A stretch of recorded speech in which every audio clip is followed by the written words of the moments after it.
Hello everyone, welcome back to my channel, Mormonism with the Murph, where we do a fair and objective analysis of the church and its truth claims, its history, doctrine, and policy. And I'm really excited for this interview. I have with me on my channel, Stephen Pynakker of Mormon Book Reviews. Stephen, thank you so much for coming on. Oh man, this is so cool, man. Super. Thank you so much for having me on. We talked a couple of weeks ago or a week and a half or so ago, and I was like, dude, I'm rooting for you. Like I was right where you were at a little over a year ago, and I'm impressed. I'm impressed with the guests you're booking. I'm impressed that you are with your journey that you're on, which we talked about when I interviewed you. And I just think that you're kind of Northern Ireland's Steve Pynakker, although you're a member of the church. And I'm like, I want to see this work. So I'm excited to be on your program. Thanks for having me on. Yeah, no, so one thing I have to say about Stephen Pynakker is he reached out to me a couple of weeks ago and really kindly said, I'm curious about your channel. Let's have a chat. And you, out of I think the kindness of your heart, you've empathized. You're like, I was where you were about a year ago.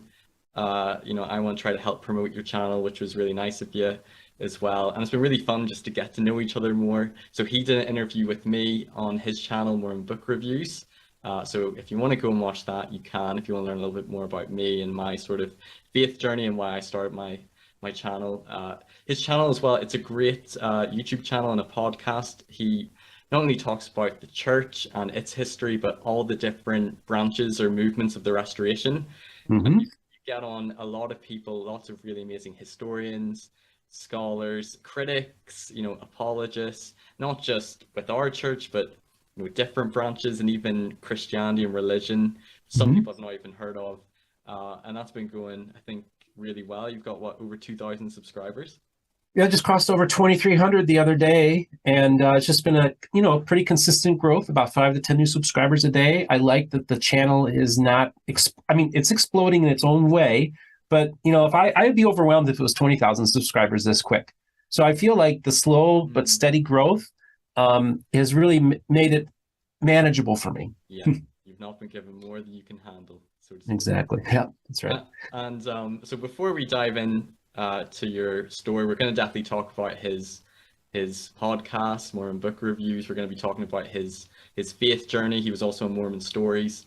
He had an epic interview with John Dehlin. So we're going to talk a lot about that. That's whenever I first sort of noticed or encountered you. I was listening to Mormon Stories, and it was an amazing five-part interview, Yeah. 5 episodes. Monday through Friday, a full week of Mormon stories. That doesn't happen. Is that how long you were there, or was that No, it aired Monday through Friday. that's So crazy? we filmed over 2 days, but it was like 5 episodes, like almost 12 hours. And then when it was released, he literally released, like sometimes he'll release, like if he has multiple interviews, he'll release both the interviews or three in the same day. For Yeah. me, he was like, nope, the whole week of Mormon stories. Can you imagine that? A year after I start the channel, I'm on the Joe Rogan of Mormon podcasts. I mean, it's pretty crazy. And it was awesome. So if you haven't seen his Mormon Stories interview, I would definitely recommend it. For me, I not just saying this, I thought it was one of the most interesting interviews of your faith journey. Like you said, I felt like there were some connections I made to you, even though that you're identified as an evangelical Christian. Yeah. Uh-huh. And just when I thought, your story couldn't get even more excited in the final episode, you dropped a bomb that I was just like, this is definitely the best interview. Nobody can top it. But we're going to talk more about your interview Yeah. later on. Mhm. So hopefully this will be really good. But for anyone who doesn't know anything about you, who is this guy? Tell us a little bit about your background. So where did you grow up? Talk to us a little Okay. bit about, school, where you went to Uh-huh. university, and also what it was like growing up as an evangelical Christian, and anything about your faith or any spiritual experiences that are relevant as well. If you just Okay. talk about that. Okay. So I think and of course I've told my story on Mormon Stories, but I'm going to tell it to you too because I think it's just an interesting story, and people always ask like what like how in the world is this evangelical decide that they're going to do this channel about Mormonism? Yeah. And I think let's see here. Oh yeah. Okay. So I got this. This is the Book of Mormon now. Approximately, I think it's probably about 1980. I'm around 7 years old, Is that when And you I first go to a received it? Marriott hotel. We're staying with my parents. My parents take us to a Marriott hotel. And I come across the Book of Mormon.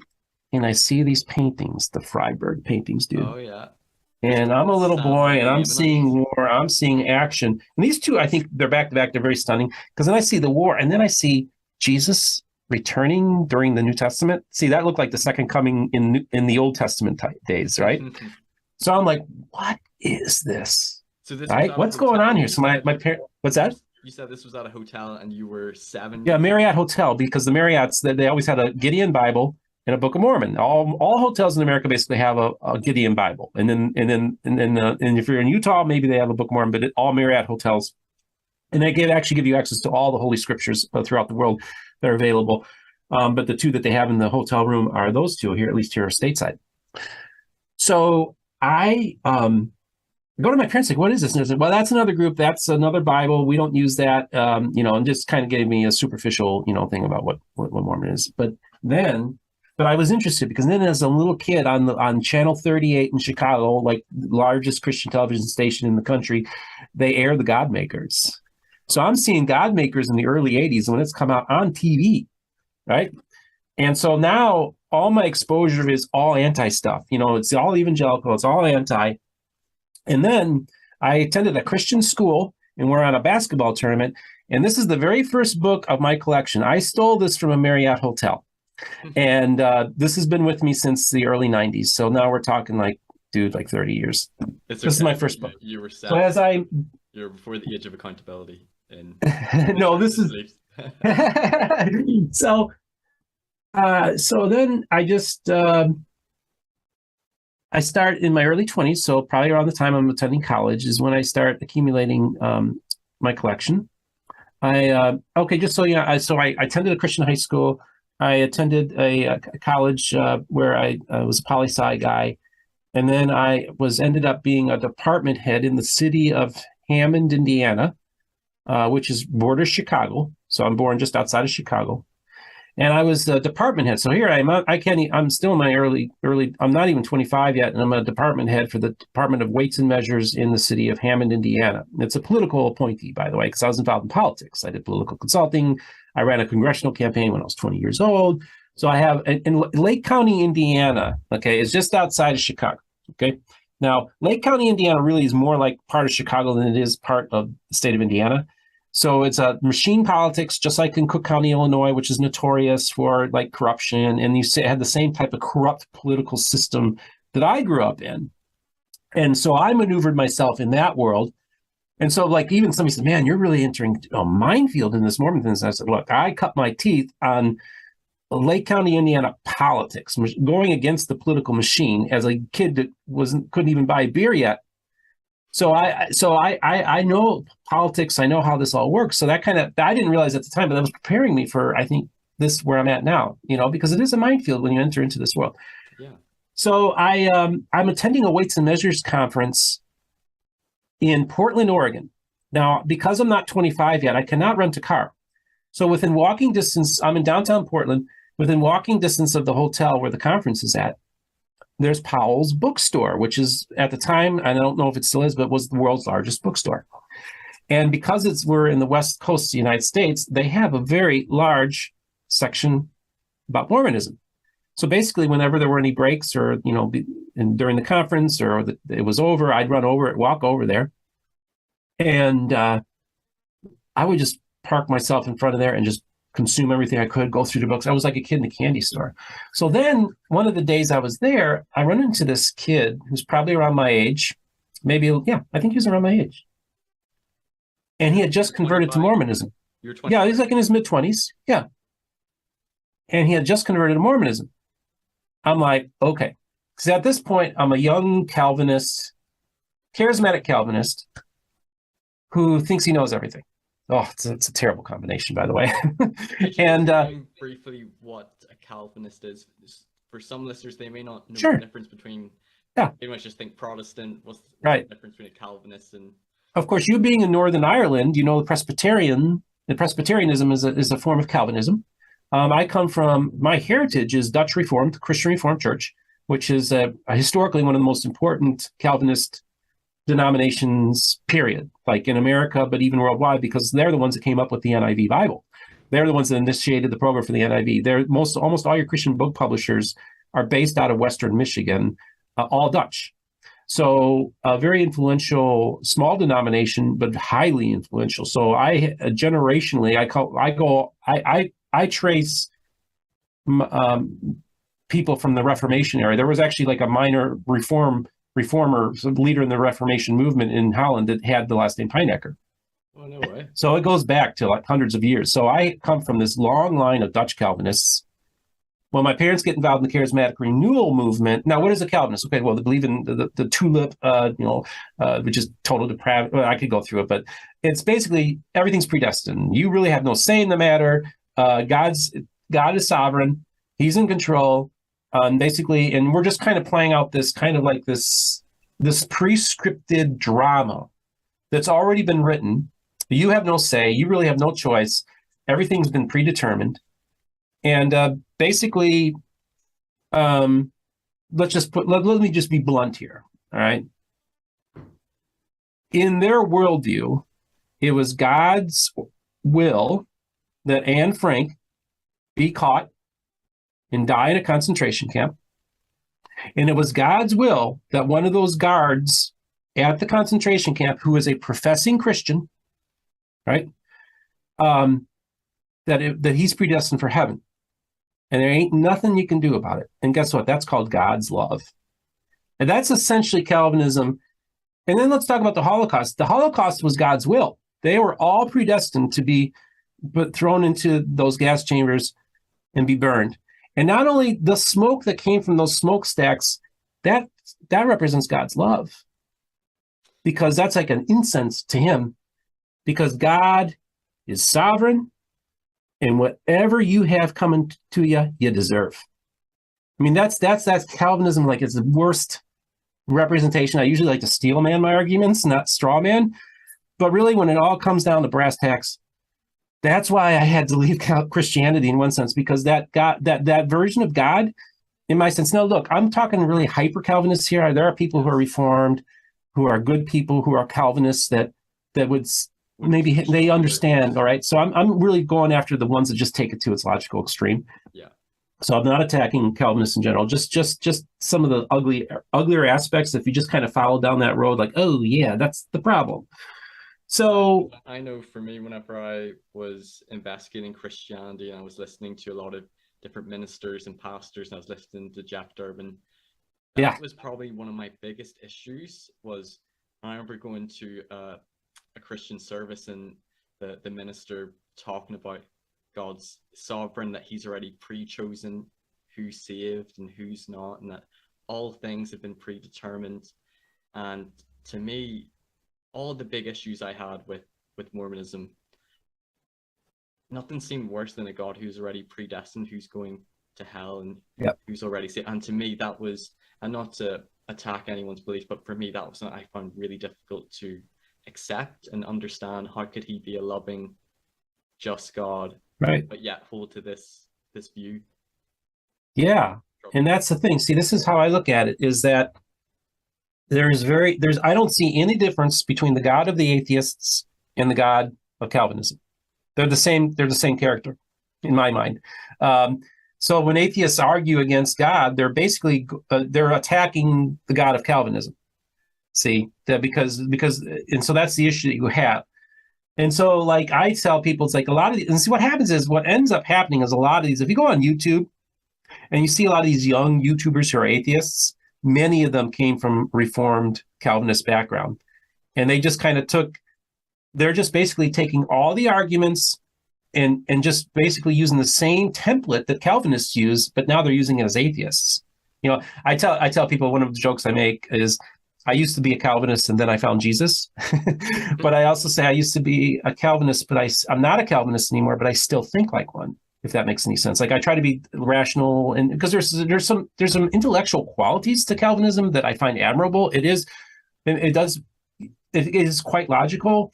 And so I can see how somebody could fall into that trap where just you kind of create this little bubble that now everything makes sense. You're able to put everything in a box, like, well, this is your station in life. I'm a white male who lives in North America, and this is the place that God put me in, this place of privilege. And so then it leads to arrogance. It leads to misogyny, because many of them are very much, very much about keeping women in their place, because that's the natural order of things. So just all these fall into place, and it's just kind of, it's like, and it leads to Scriptura as well, isn't it? That, you know. Oh yeah, so that's sola scriptura. Yeah, and that's, again, I'm not trying to attack. But I wanted to talk to you. So this is just, and just kind of giving you my views. And so so this is the world I'm in. So I'm in the Calvinistic world, and I do kind of view things through that prism.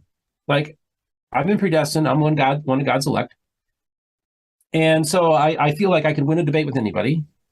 And so I'm sitting here at this bookstore in Portland, Oregon, with a new convert. I'm like, okay, I'm gonna run circles around this guy. 2 hours later, I'm like, I'm at a standstill. Like, I can't get through this guy. All the arguments I thought were good were garbage. Why? Because I was using the arguments the Christian apologists had come up with Mormonism. And then that's when I would realize a few years later, when I started, because I never really delved with atheism and and Christian apologetics. And when I realized was when I said, okay, I'm going to study Christian apologetics and really have a ready answer. I felt like I haven't really engaged atheism. I didn't know anything about it. I'm going to engage it. Once I start reading their materials, I'm like, oh, this isn't good. This is not about defending the faith to the world. This is about keeping people in the church. And then I realized that when I was going up against this Mormon, this wasn't really about me having a conversation. It was about me. It was just saying, well, we're going to say all these bad things about Mormonism so that you stay in the church. So these weren't solid arguments. And this guy who's just a recent convert, I was like, I can't get through to him at all. And I was embarrassed. So then that's what was the catalyst, because I thought I knew about a bunch of Mormons, where I threw myself into Mormonism and said, I'm going to study this big time. I want to know more, because next time I'm not losing that argument. See, Calvinists, if you don't lose arguments, and if you do, you're going to make sure that the next time you do it, you're going to win. That's the mentality. Okay. So that's really kind of what really spurred me, was I thought I knew and I didn't know. So I thought I better start reading. So then now this is like, we're going into the late 90s, early 2000s, where I really start delving into really, really studying it and start reading the scholarly stuff, whatever I get my hands on, whatever books I could buy, whatever books I could check out of the library. And this is still Christian time for me, right? Mm-hmm. So I just start building this collection. And that's really like the impetus for me starting the channel. Well, of course, I had no idea I was going to start a channel. As a matter of fact, I was like, I don't even know why I'm doing this. Well, part of originally was to win that argument. I didn't like that. And of course, I studied other religions. I'm interested in a multitude of subjects. I mean, I could probably do like 5 different YouTube channels on completely different things, because I'm just an inquisitive person who likes to read a lot. I don't know. So that's kind of where I got started in this journey, was that argument that I couldn't win, and it taught me something. Okay. So did you feel when you grew up evangelical Christian, I assume you would have been reading the Bible, you would have went to church, would have prayed. Did you feel that you had some sort of a born again experience? Did you feel like you had a personal relationship with Jesus Christ? Mm-hmm. Can you talk a little bit about your personal faith? Yeah, so basically I was just a young child, probably about 4 or 5 years old. I don't think I was even in kindergarten. And I would have done what would be saying the sinner's prayer, asking Jesus Christ in my heart. I'm a sinner. And so that would be my born again experience. So basically I was raised in a Christian home. I came to my mom, I want to get saved. So that's what happens. Came to my mom crying, wanting Jesus to get saved. And then would later get baptized a few years later.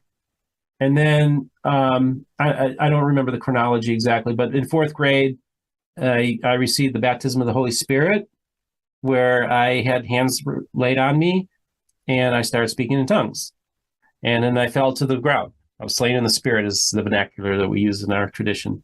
And so just so you know, folks, my parents got involved in the charismatic renewal movement in the 60s. That was a big deal back then, before I was born. So I was born into a world that was still steeped in Calvinism, but they had since left the church and became charismatic. As a matter of fact, they suffered like being isolated from the community, because it's a tight-knit community, the Dutch Reformed, the Christian Reformed community. And so they had to kind of start over in their world, and they got involved in charismatic stuff. So so that's the world I'm in. So I speak I speak in tongues just the one time. Initial evidence of tongues with the baptism of the Holy Spirit, which is scriptural within the context of the Book of Mormon. And how old were you when you had this? Fourth grade. Fourth grade. So this would have been what age would I have been? I would have been probably 9 or 10, I think, right around that age. Yeah. So that experience really kept me going into my early 20s. Like that was like, for me, it was like my faith was so strong and that I felt the creator of the universe touch me and uttered tongues out of me, that there was no argument that you could make that would change my mind, affect my testimony at all, because I experienced the creator of the universe touching me. You know, that was how it felt. Like I literally felt this outside force hit me. Wow. And it was really a remarkable experience that I had. Imagine being like 9 or 10 years old and having that, and the profound effect that would have on you, right? You know? Wow. And so... And probably most Latter-day Saints, you know, an experience at a Pentecostal church and an evangelical charismatic, it's probably very different in some ways, the service, to if you go to like a Latter-day Saints service. Could you talk about maybe some of the similarities and differences between like a church service? Between like a Latter-day Saints church service or a charismatic service, or yeah, between like, oh, okay, are they similar, how are they different? Okay, this is what's so fascinating to me. All right, was so and we'll get back to, because of course we'll continue the chronology, but I like this. We'll take this little side route here. Is the very first church that I ever visited in the Restoration was the Church of Jesus Christ, the Bickertonite organization, that's what the terms used as from outsiders, like they use Brighamite for Mormons and stuff like that. And I go to this church service. I introduced they were contacted. They were told that I was coming. So the people, this was last May, not this May, the May before. And the people watched my videos. Now, I only had like 4 or 5, right? But the people in the church watched my channel. And so when I get there, they already knew who I was. So this church is about 90 minutes away from my home. And dude, I was floored. So this church, this group came out of the ashes of the church that Sidney Rigdon tried to start up in Western Pennsylvania. Okay. And William Bickerton basically was their prophet. He reorganized the church in 1860, although they were doing service church before that. And this is what they have. They have the Bible, they have the Book of Mormon, they have Jesus, and they have the priesthood, and that's it. They don't have any of the doctrines and covenants. They don't have anything of the stuff that was added on. So I tell people the kind of the accepted date, although it's in dispute, April 6, 1830 was the date that the Church of Christ was founded. And I tell you, if you want to go to an April 6, 1830 service, you got to visit that church. And so I was touched, and I felt the Holy Spirit. I felt that these are genuine Christians, brothers and sisters in Christ, no doubt. And I ended up taking my mom to a service. Now, my mom has discernment. She knows what's real. She knows the real deal from the fake. She knows what a counterfeit looks like. She said, Steve, I felt the Spirit. So then I take 2 Christian brothers from this Christian community I live in Florida. I took them to a Saturday night preaching service there. Man, these are Christians. Now, you ask me, what are the similarities? So a few weeks later, I attend a Church of Jesus Christ of Latter-day Saints service in Lehi, Utah. And what was similar, the services were actually very similarly structured. It felt like they were following like almost the same playbook about how they conducted their services. Now, what was so fascinating about the Church of Jesus Christ is basically their church is basically modeled after what is taught in the Book of Mormon. So nobody knows who's going to give the sermon that morning. They don't know what songs they're going to sing. They have a structure, like an outline, but they feel like the Holy Spirit fills it in as the service progresses, which kind of sounds like what the Book of Mormon kind of says how your service would go. So they have this testimony time. People give 45 minutes nonstop, people standing up giving testimonies of Jesus. Okay. Wow. So this is like powerful stuff, man. I'm like, whoa, okay, now I get it. And if this is the church that existed on April 6, 1830, I get it now.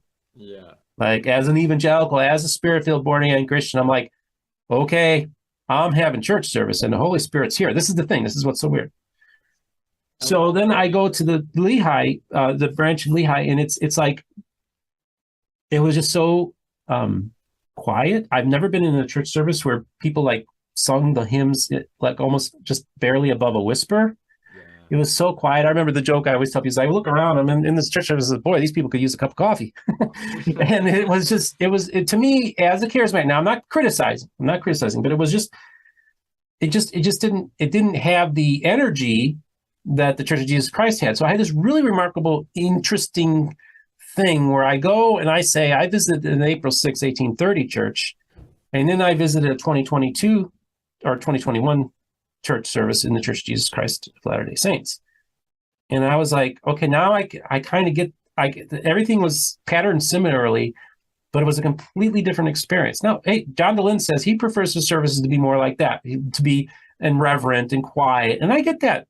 I'm not criticizing the way the church did their services. I'm just telling you what I experienced in the Church of Jesus Christ was, I was like, okay, now I just felt at home. I really felt at home in that church. I felt like I was a stranger in the other service. There's probably a lot of similarities to Pentecostal services. People I've witnessed they're speaking in tongues. Yeah. You know, they laying on of hands for healing. You know, of course they do that in Church of Jesus Christ Latter-day Saints too, but anointing with oil, the spontaneity, like they're doing a service. Okay, let's sing hymn 151. Mm-hmm. You know, and they sing hymn 151. There's a hymnal I have, and this is one of the most remarkable stories ever. It's called the Songs of Zion. This is well, I can't actually. There's an announcement. I don't know if it's official, so I can't announce the status of this. But basically, this is one of the hymnals that the church uses. Now, I was first told about this hymnal when I was talking to Patrick McKay, who's affiliated with the Independent Restoration Movement in Independence, Missouri. And he told me about this, and this is when the Holy Spirit entered into the whole process of the channel, was because he started telling me about this woman who in the 70s was sitting at her kitchen table, doesn't know any music, can't carry a tune, and she's sitting at the kitchen table with her children, and all of a sudden this song, the words and the melodies and the rhythm, everything was downloaded into her. And so she literally she didn't know anything about music, but she had perfect memory of the song. He's telling me the story. I'm like, okay, this is interesting. Because as a charismatic, I'm like, okay, I'm digging this, man. And she's like, okay, like, and so somebody sits at the piano and they hammer it out, and she has a song, and she goes, everybody, look, everybody, I have this song. I think it's the Holy Spirit that inspired me with this song.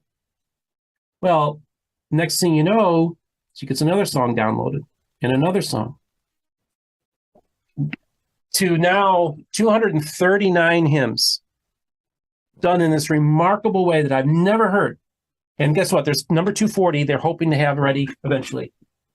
She's since passed on. Her name was Arlene Buffington. And it's one of the most, and let me tell you something, folks. This woman didn't know anything about music. It's some of the most beautiful hymns I've ever heard is the Songs of Zion. And that's what their church. So like, this is like, and I had other Christians go through this hymn book, and they're like, this is good. Like, they're blessed and edified. Was this the Church of Jesus Christ? Church of Jesus Christ. Mm-hmm. Okay. Yep. Okay. So this is that's why it just, to me, like that, but see, that's important. I think it's important for folks to realize, like, as a charismatic Christian, this is the third largest church in the Restoration. They have around 25,000 members, and they love the Book of Mormon, and they love Jesus. Mm. And that really resonated with me on a very, it was, I felt like I found a home almost, you know, and this is a Book of Mormon believing church, man. So for me, I love those people. They're my folk. And I'm honored and privileged to be affiliated with them. As a matter of fact, the daughter who I had on my program, and we talked about this, she reached out to me. She said, I'm writing the history of the Songs of Zion, and I'm going to write you into the history of this hymnal. You're part of the history of our church now. Wow, So, that's so cool. That's yeah, wonderful. that's when it gets real, dude. Wow, that is So, so yeah, that's to me like, so now I see the same type of service. I can see the context now. I understand it now. I get now what it was in 1830 and what it is now in 2021. yes, because when it started, when the church was first restored, it wasn't as structured. They would be speaking in tongues, and it seemed to be a lot more by the Spirit. Whereas now, yeah, if you go to a Sunday service, half the people are either sleeping or on their phone. It can be a bit quiet and subdued, and yeah, I think John's right that we would see that as, oh, well, that's being reverent. That's being Yeah, respectful. You have to be quiet to hear the Spirit. But interesting that your visit to that church, very similar to your Pentecostal church, which would have probably been more similar to when the church was first restored. absolutely. That's so And cool. that's where I think I tell people there's two places that we can have the conversation with my world and the restoration. Two places. We can have that conversation in that April 6, 1830 church service, and we can have that conversation within the pages of the Book of Mormon. Because there ain't nothing in the Book of Mormon that I really have a problem with. I could, the whole Adam fell thing, okay, that's a little, but other than that, Book of Mormon is a thoroughly Christian book, thoroughly Yeah, Protestant book, a thoroughly Pentecostal book. yeah, Give you an example. My good friend Christopher Thomas, a Pentecostal, reads the Book of Mormon. He's with the Maxwell Institute. He's with the Book of Mormon Studies Association. So, like, their main Book of Mormon scholarly group is headed by a Pentecostal. This is the very first book that I reviewed. And he found that there is so much Pentecostal doctrine that predates Azusa Street, which is acknowledged as the modern start of the Pentecostal movement, circa 1906, although there were things happening before. And then there was, of course, there were revivals happening in Wales, Pentecostal stuff happening around the same time, okay? So what was thought to be fully formed Pentecostal doctrine that would later be part of the Church of God, the Assemblies of God, that would be unique to Christianity, like new doctrines, well, guess what? Those doctrines were already taught in the Book of Mormon. wow, So that gives you pause, like, ooh, that's interesting. So we got this great Pentecostal book written almost 100 years before the Pentecostal movement starts. wow. And Christopher Thomas, is that Christopher Thomas you said? Is that Yeah, Dr. Christopher Thomas, yep. was he on Mormon Stories? Yeah, he's been on Mormon Stories and he's been on my program. It was his episode that kind of, and we got to get back to how Talked to my them. journey. So we'll talk about Christopher Thomas later in the conversation. Okay, so going back to where we left off in the chronology, so you had this friend who, he was around the same age, so mid-20s. He Yeah. just joined the church. You're having these discussions. I presume it was probably about things to do with some of, LDS doctrine and talking about God and maybe even predestination versus agency. I can imagine those sorts of conversations. So then you went on this deep dive to investigate Mormonism. Was your motives to debunk him? Was your motives to find out more about the religion? And did you ever spiritually ponder or, consider, could this be true? Is Joseph Smith the prophet? Did you ever try Mormonize Promise, or was it more of an intellectual pursuit and trying to debunk your Mormon friend? Yeah, so it's interesting because, like, it was more intellectual. What I tried to do was I didn't want to read any faithful stuff or anti stuff. I really tried to go down the middle and focus on the scholarly stuff, right? Okay. And so that's what I did. And I did the exact same thing with the Jehovah's Witnesses because I had a bunch of friends who were ex-Jehovah's Witnesses. And so I know Jehovah's Witness pretty good too. I'm a little rusty though. It's been a while. And I just wanted to kind of I was like, I don't really want to go with the anti because I recognize that's just polemics. And I also know the faithful stuff. Well, I know what faithful looks like. And it's always evangelicals whitewash stuff all the time too. So I wasn't too interested in getting a whitewashed version of things. So I just wanted, what is a scholarly consensus? All right. So I read Bushman, I read Brody, I read all the books. I mean, I got this bookshelf. It's shocking the stuff that I've read. And it's amazing that I'm talking to these people. But so I have all these books and I'm reading them. And if you watch when I talk about what I love about Mormonism on Mormon Stories, I actually talk about how I'm reading Brody, I'm reading Rough Stone, And I'm liking this Joseph guy on a personal level. That's interesting. I resonate with him because there's a lot of similarities between him and I. I mean, there's a lot of Joseph Smith that I parallel with.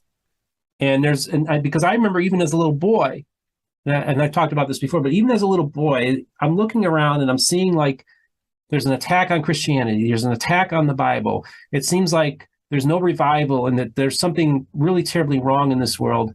And I remember thinking we need a Bible, a second Bible, another Bible for our time. Wow.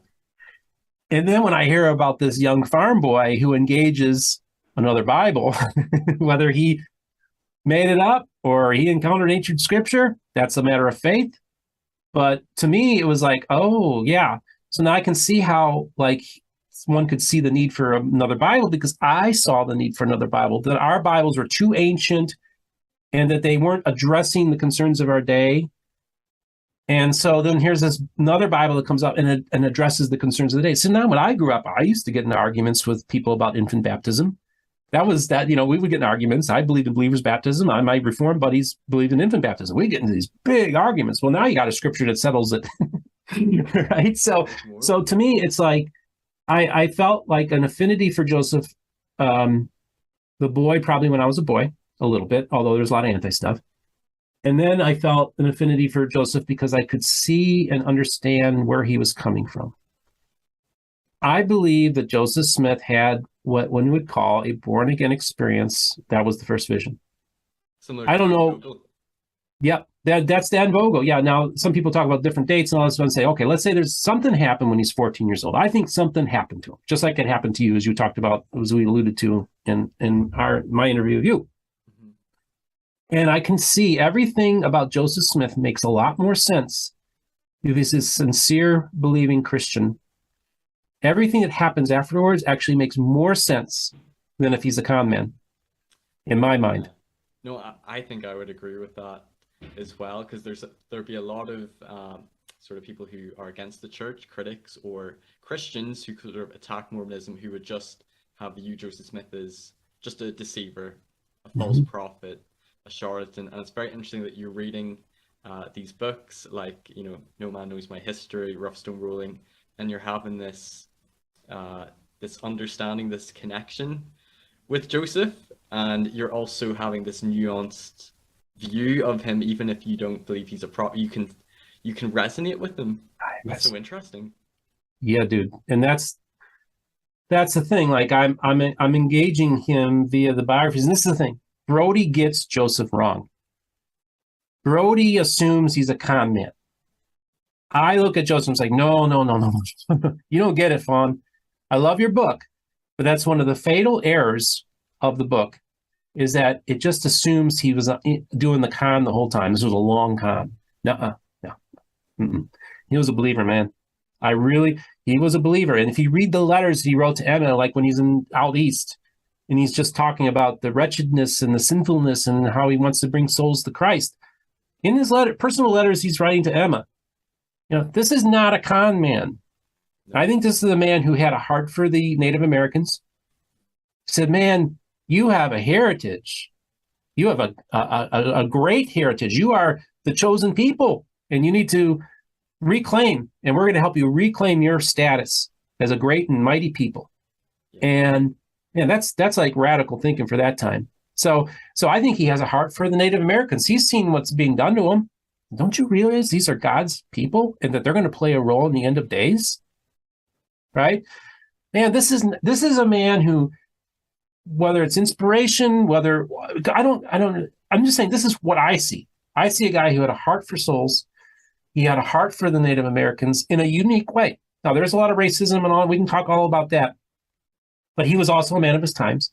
But in one sense, like who in the world decides that they're going to, I don't know, maybe up the status? Because back then it was almost thought like there were Christians who built those mounds and they were wiped out. But he did something. He was saying like, well, actually, these are people who are tied in with that same group. Now, of course, we have the two groups and the Lamanites and the Nephites and stuff like that. But essentially, they're all related to Nephi. That's their progeny, that's their background. So they are essentially and I don't know. And then I look at just the accessibility of him as a human being. I would have wrestled with him. He liked to wrestle with people. He had a vitality about him as a person that I like. Now you got to keep this in mind. There's a few things here because people are going to bring up, well, wait a second. 14-year-old marrying a 14-year-old.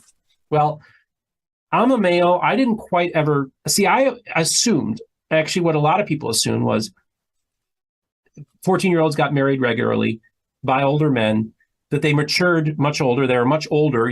Because it was much rougher in the wilderness, and society was in general, like, you had to grow up fast. So I kind of thought, okay, I didn't think of it that way. I thought of it as like, well, a 14-year-old then would have been more like maybe a 19 or 20-year-old today. Mm-hmm. That's kind of how I thought about it now since I've done. So that's how I was looking at Joseph at the time, right? So now I understand the complications. Now that we know certain things, I get that now. But I just want to put that out there. So I kind of put that on the shelf, said, okay, now this whole thing it would be like an older woman. And that's how I looked at it. So that wasn't something that would have been a red flag or would have bothered me. So I don't know. I just found him to be a very compelling person. I really resonated with him. I have a lot of similar, like I tell people when I read Bushman and Joseph Smith and says something like, somebody brings up something to Joseph and he said, that's exactly what I would have done, or that's what I would have said. So I felt like, I don't know, there's just something there that resonates with me. I'm not trying to make this a praise to the man episode, but that's just kind of how I see him. which is ironic coming from an evangelical Christian who should be hating on Joseph Smith. But it's interesting because whenever I left, I would have just thought, no, just a deceiver, liar, con man, everything's just a lie. But whenever you read his scriptures, when you read the history, when you read the things that he said and like the letters, he comes across like he's sincere. And I think that's why Dan Vogel has this pious fraud theory. He doesn't believe he was a prophet, but he believes that Joseph was a sincere believer, and that he believed also that he was inspired in whatever way you believe that to be. Yeah, and keep this in mind, Dan Vogel doesn't believe that any of the Old Testament people were prophets either. Yes, right, in the sense he's a naturalist. Yeah, he's a naturalist. Yeah.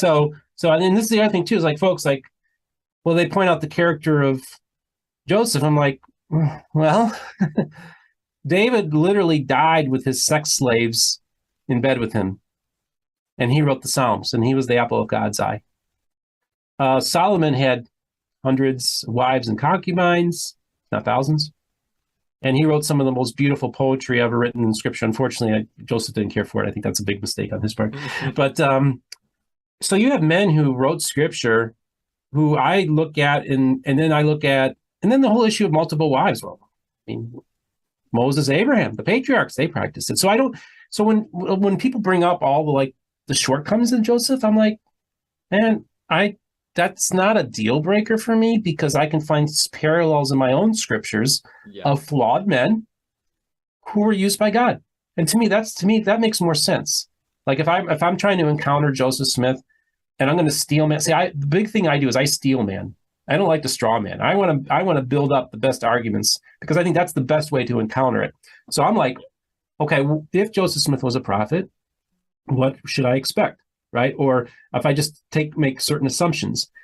And as I parallel Joseph, I can find so many parallels between my own the characters that are held up as being great people. Like, I mean, dude, look at Martin Luther, man. That guy went crazy at the end, was doing anti-Semitic ramblings, but that doesn't take away from the 95 Theses.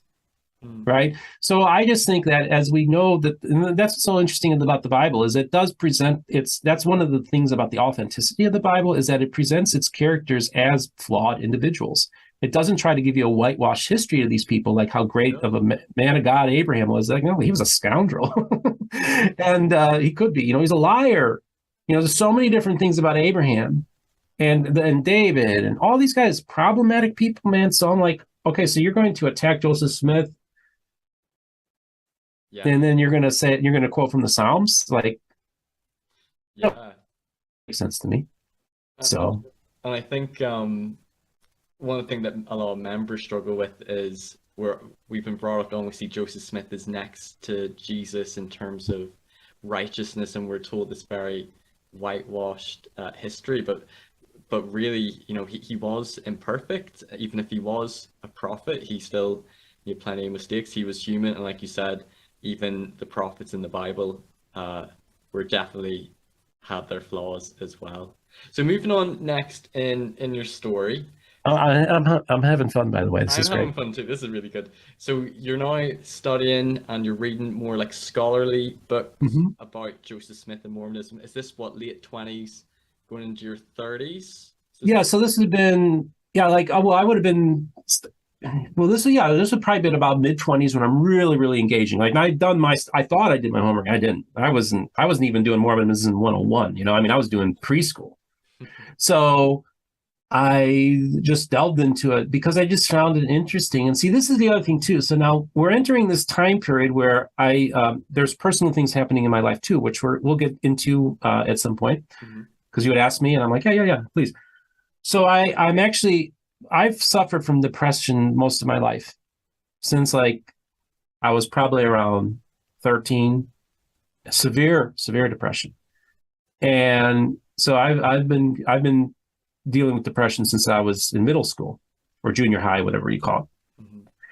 And I really had some really traumatic things happen to me. So I had like a really bad thing happen to me with politics. In particular, with that job I had with the city, that got really ugly. And so that kind of burned me out. So I got out of politics for a while. And then I went to work for Borders Bookstore. And so I was the periodicals manager for them. And of course, I had access to all these books. And then I could use my employee discount to buy a lot of these books, which was nice. And so I love books. I mean, I spend all my free time in bookstores and libraries. So I get that job, and and it enables me to like. I even had I ordered Sunstone. I carried Sunstone's magazine at the bookstore. Nobody ever bought a copy, but I ordered it so I could read it, and during my lunch break and stuff like that. So yeah, so that's early 2000s, where I'm in late 90s, early 2000s. Okay, so that's the Borders. I think went to work for them in '99 after I left my city job, Mhm. and then I worked there for a few years. Actually, ran a congressional campaign shortly for a little while. Moved out of the area to do that. Moved back in.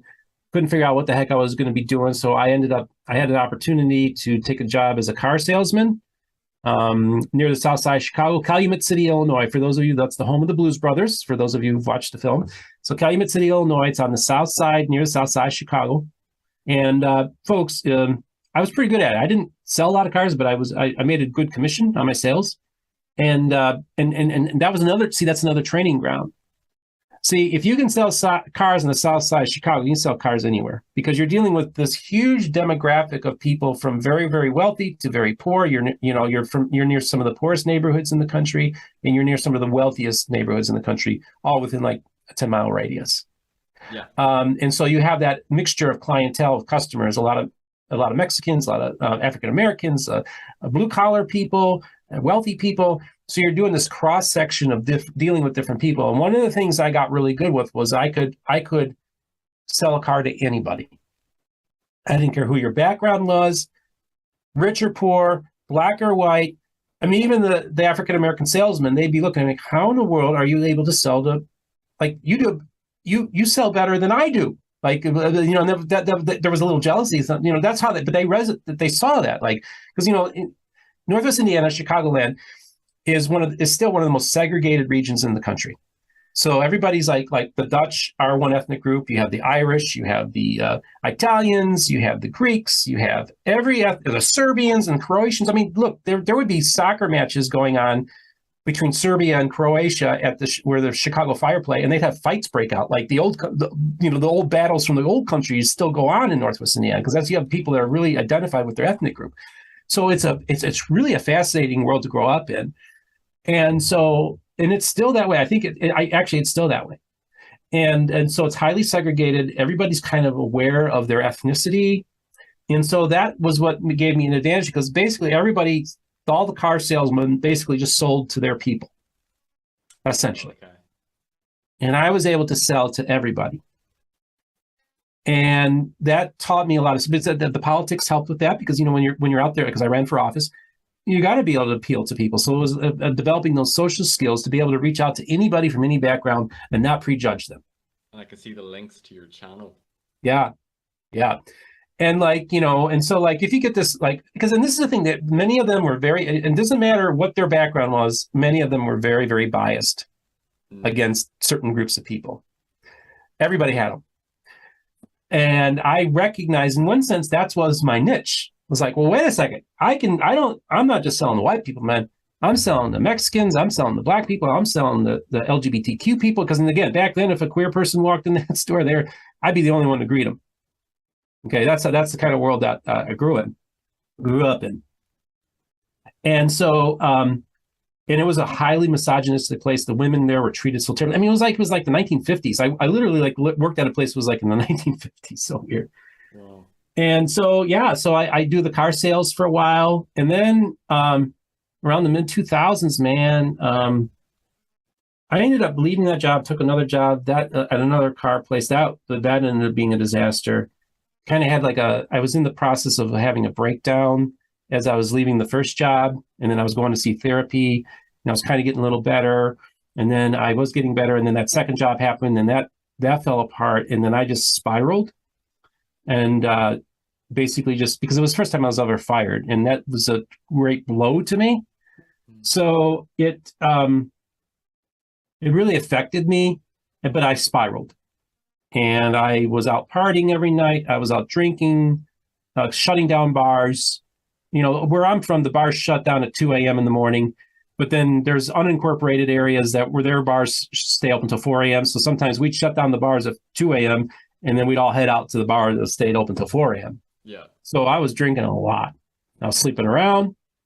I was really just in a bad place. And I was hanging out with a bunch of ex-Jehovah's Witnesses who are dealing with their issues that are similar to a lot of people who leave the Church of Jesus Christ of Latter-day Saints: depression, substance abuse, drug abuse, saw it all. And you know what? Honestly, I've been in touch with some of them, and they're still there, man. Matter of fact, I just found out a good friend of mine, him and I were buds. He was the very first Jehovah's Witness that I hung out with. He was a difficult person, but I had a strong personality. He had a strong personality. I can handle type A's. I can handle, bullies. I don't care. I can handle. And this guy, I just found out earlier this year or last year that a few years ago, he was beaten to death with a baseball bat in front of his house with a drug deal gone bad. Oh, my God. And this was a friend of mine. Oh. So he never got out of it, man. He never was able to recover from the trauma of leaving the one true church, Wow. the Jehovah's Witnesses, in their mind. Oh, and they're all, so that was the group I hung out with. Now, I never got into drugs. I smoked pot a little bit, but I didn't like the way that affected me. So I mainly just drank a lot of beer and whiskey and whatever. Where was you? And so that I was self-medicating. Sorry to interrupt. No problem. Where were you in sort of your faith at this time? Were you still? Well, that's so interesting. So even at this time, I'm at the bars, and see, this is what was so fascinating, was I knew Jehovah's Witnesses a lot, because then as I'm engaging my Jehovah's Witness friends, then I knew a little bit about, but then I really delved into it. So I did a similar thing with Jehovah's Witnesses that I did with the Church of Jesus Christ of Latter-day Saints, and studied it. And at the point where my buddy, who thought he was like the smartest man in the room, he kind of was an intimidating bully type, he goes to me and he's like, the only way you could know more about this is if you were a member of the church. I mean, you were telling me stuff I've never heard of, which of course that sounds familiar. That's like a prelude, right, to what I would be doing later on. So that's why I think this is all building up to something, but I'm not seeing it, right? But now as I look back, I'm starting to put the pieces together, right? So now I'm still believing. I remember, see, I'm the kind of guy, we'd hang out with the bartenders. We would party with the bartenders. We'd go to the bartender's house and party. Well, that's how tied you're, because you're in that age group where you're in your 20s. The bartenders are in their 20s. They're all the same age. I would go to a bar and drink all night and have a tab for $5. So most of my drinks were comped. It was really kind of cool, So, but I remember there's this bartender. She had this boyfriend from Holland that she met online or whatever. and she's introducing everybody in her living room to him. And she tells a little bit about each person. And she goes to me and she said, and Steve Pynakker, he said, he is one of the most spiritual Christian people I've ever met. And this is where I'm boozing along, partying, sleeping around. To her, I was one of the most authentically Christian people she'd ever met. So in one sense, yeah, I still have my faith, man.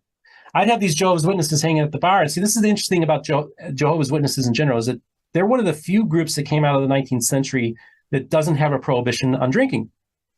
So I would be hanging out with my posse of ex-Jehovah's Witnesses, and regular Jehovah's Witnesses would come in, and they would do these expeditions where they're trying to, they know they hang out at the bar, so they have their friends who are sitting at the bar trying to get them to come back into the faith.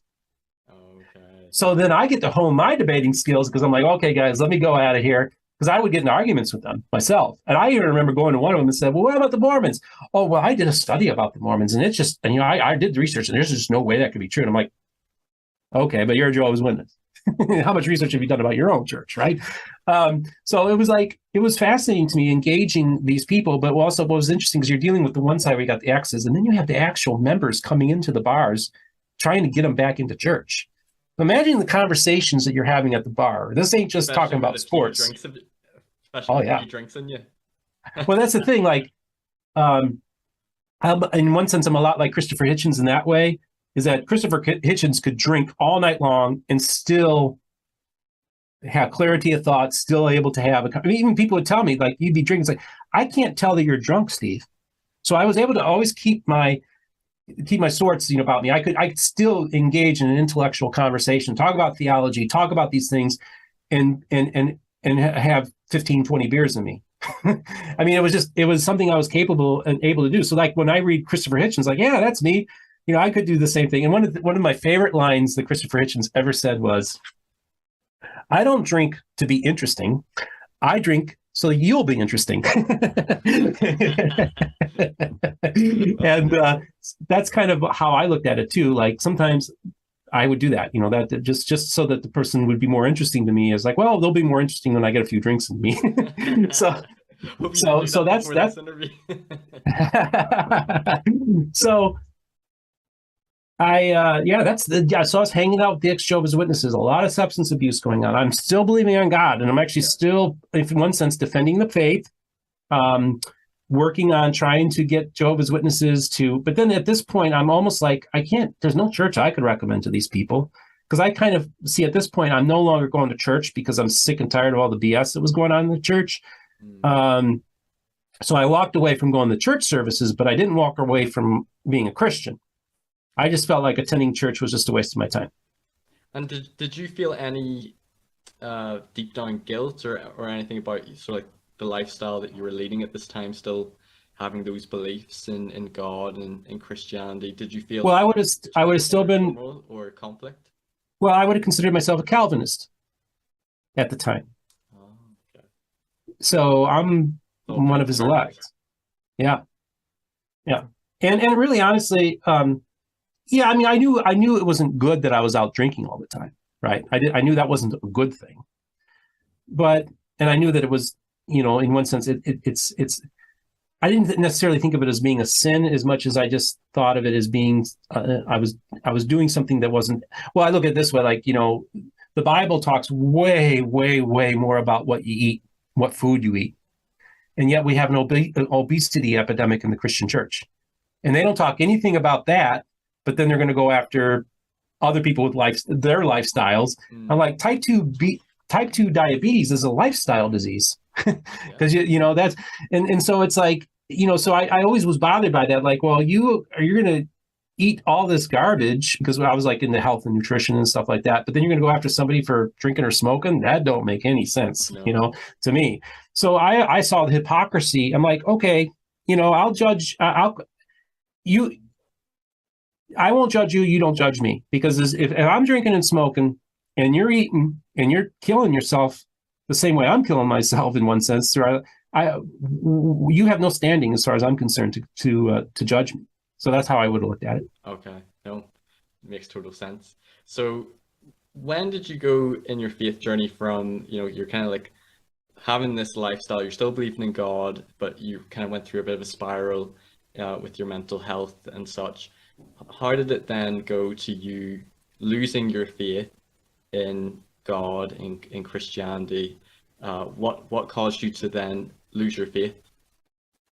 So as I'm doing all my other research on Jehovah's Witnesses and Mormonism, I realized I had this blind spot.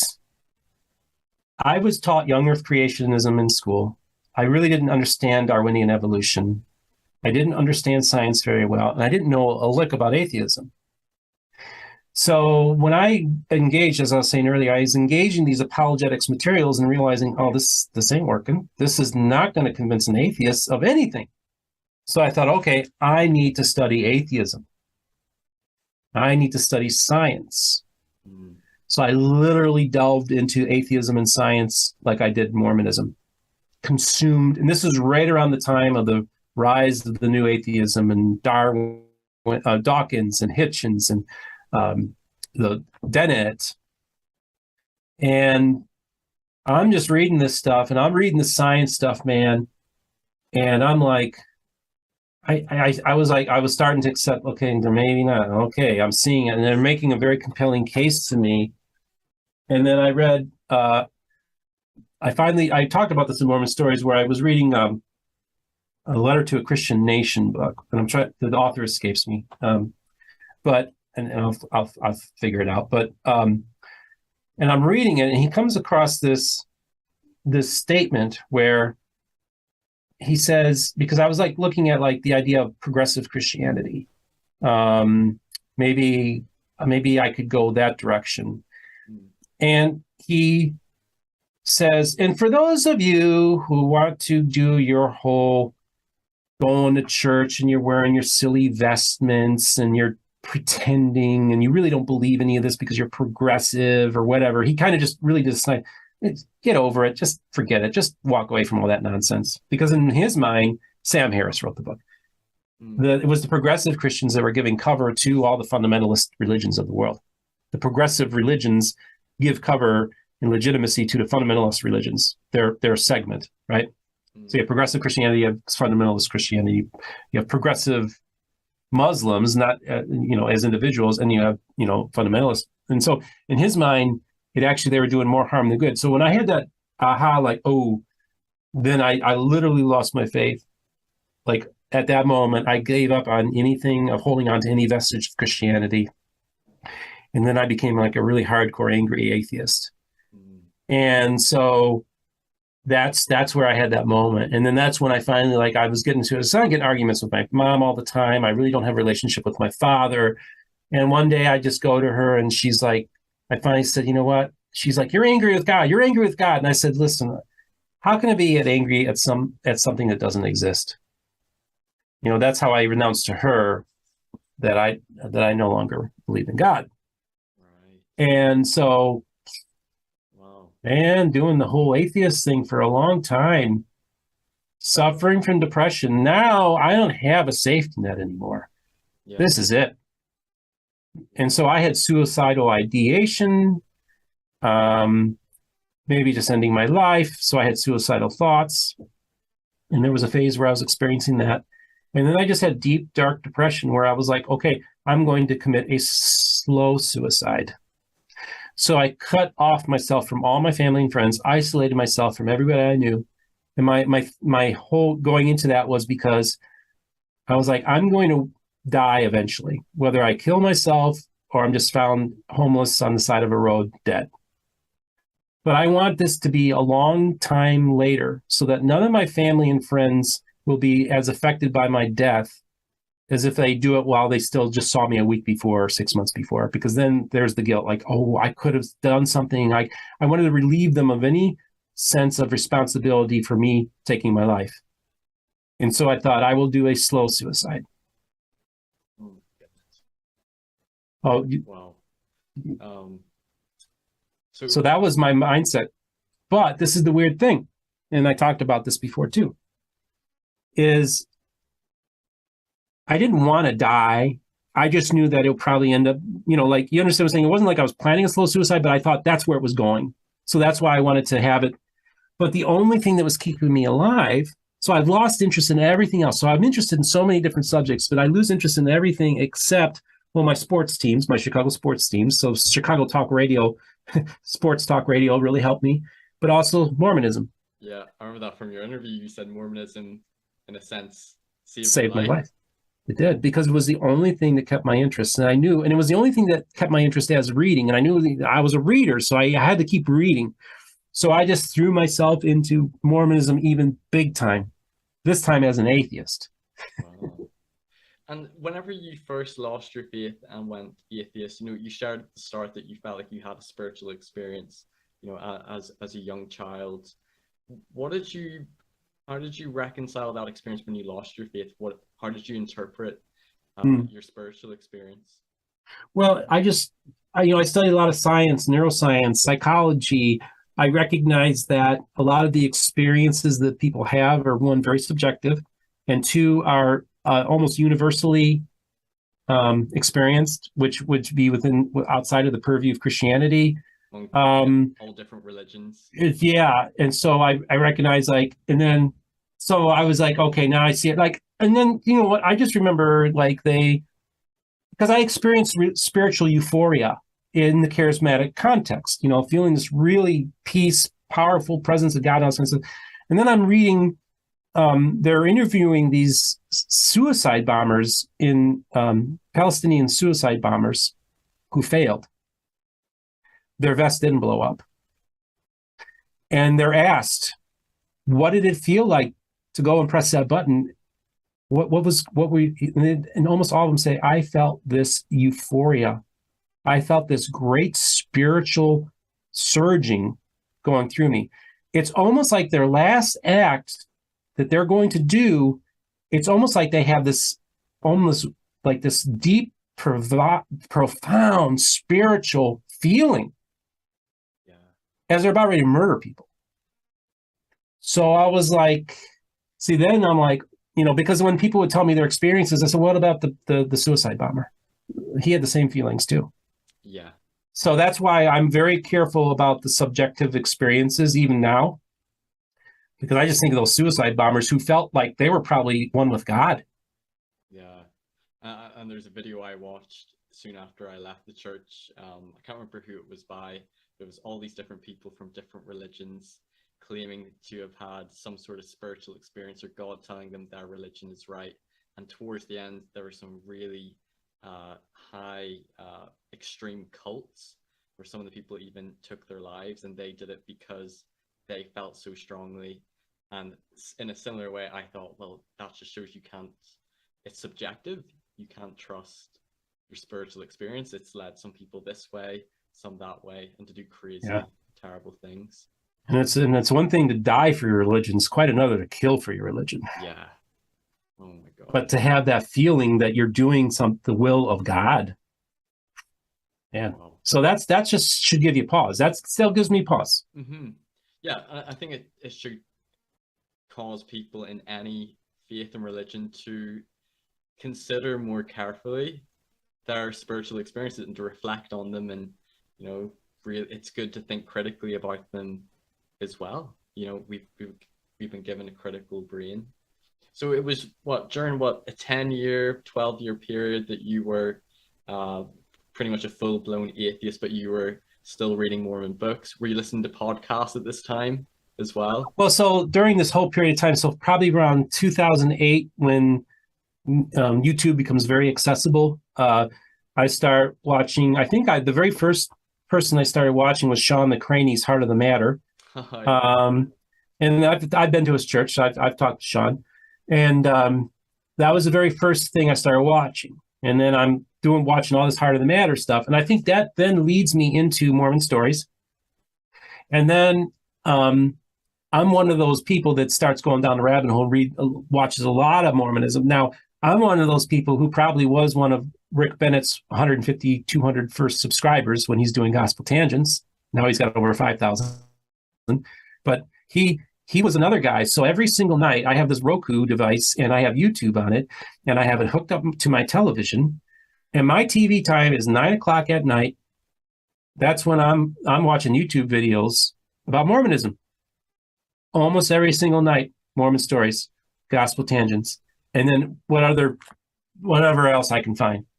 I mean, I'm finding guys that have 25, 30 subscribers, and I'm watching their stuff. So I consume. So just what I was doing with the Mormonism reading and stuff. Now my television programming becomes watching stuff on YouTube, and then I come in across Rod Meldrum, and I'm watching Rod Meldrum stuff, and I'm like, oh, and it was so fascinating. See, I tell people I went the exact opposite direction everybody else goes.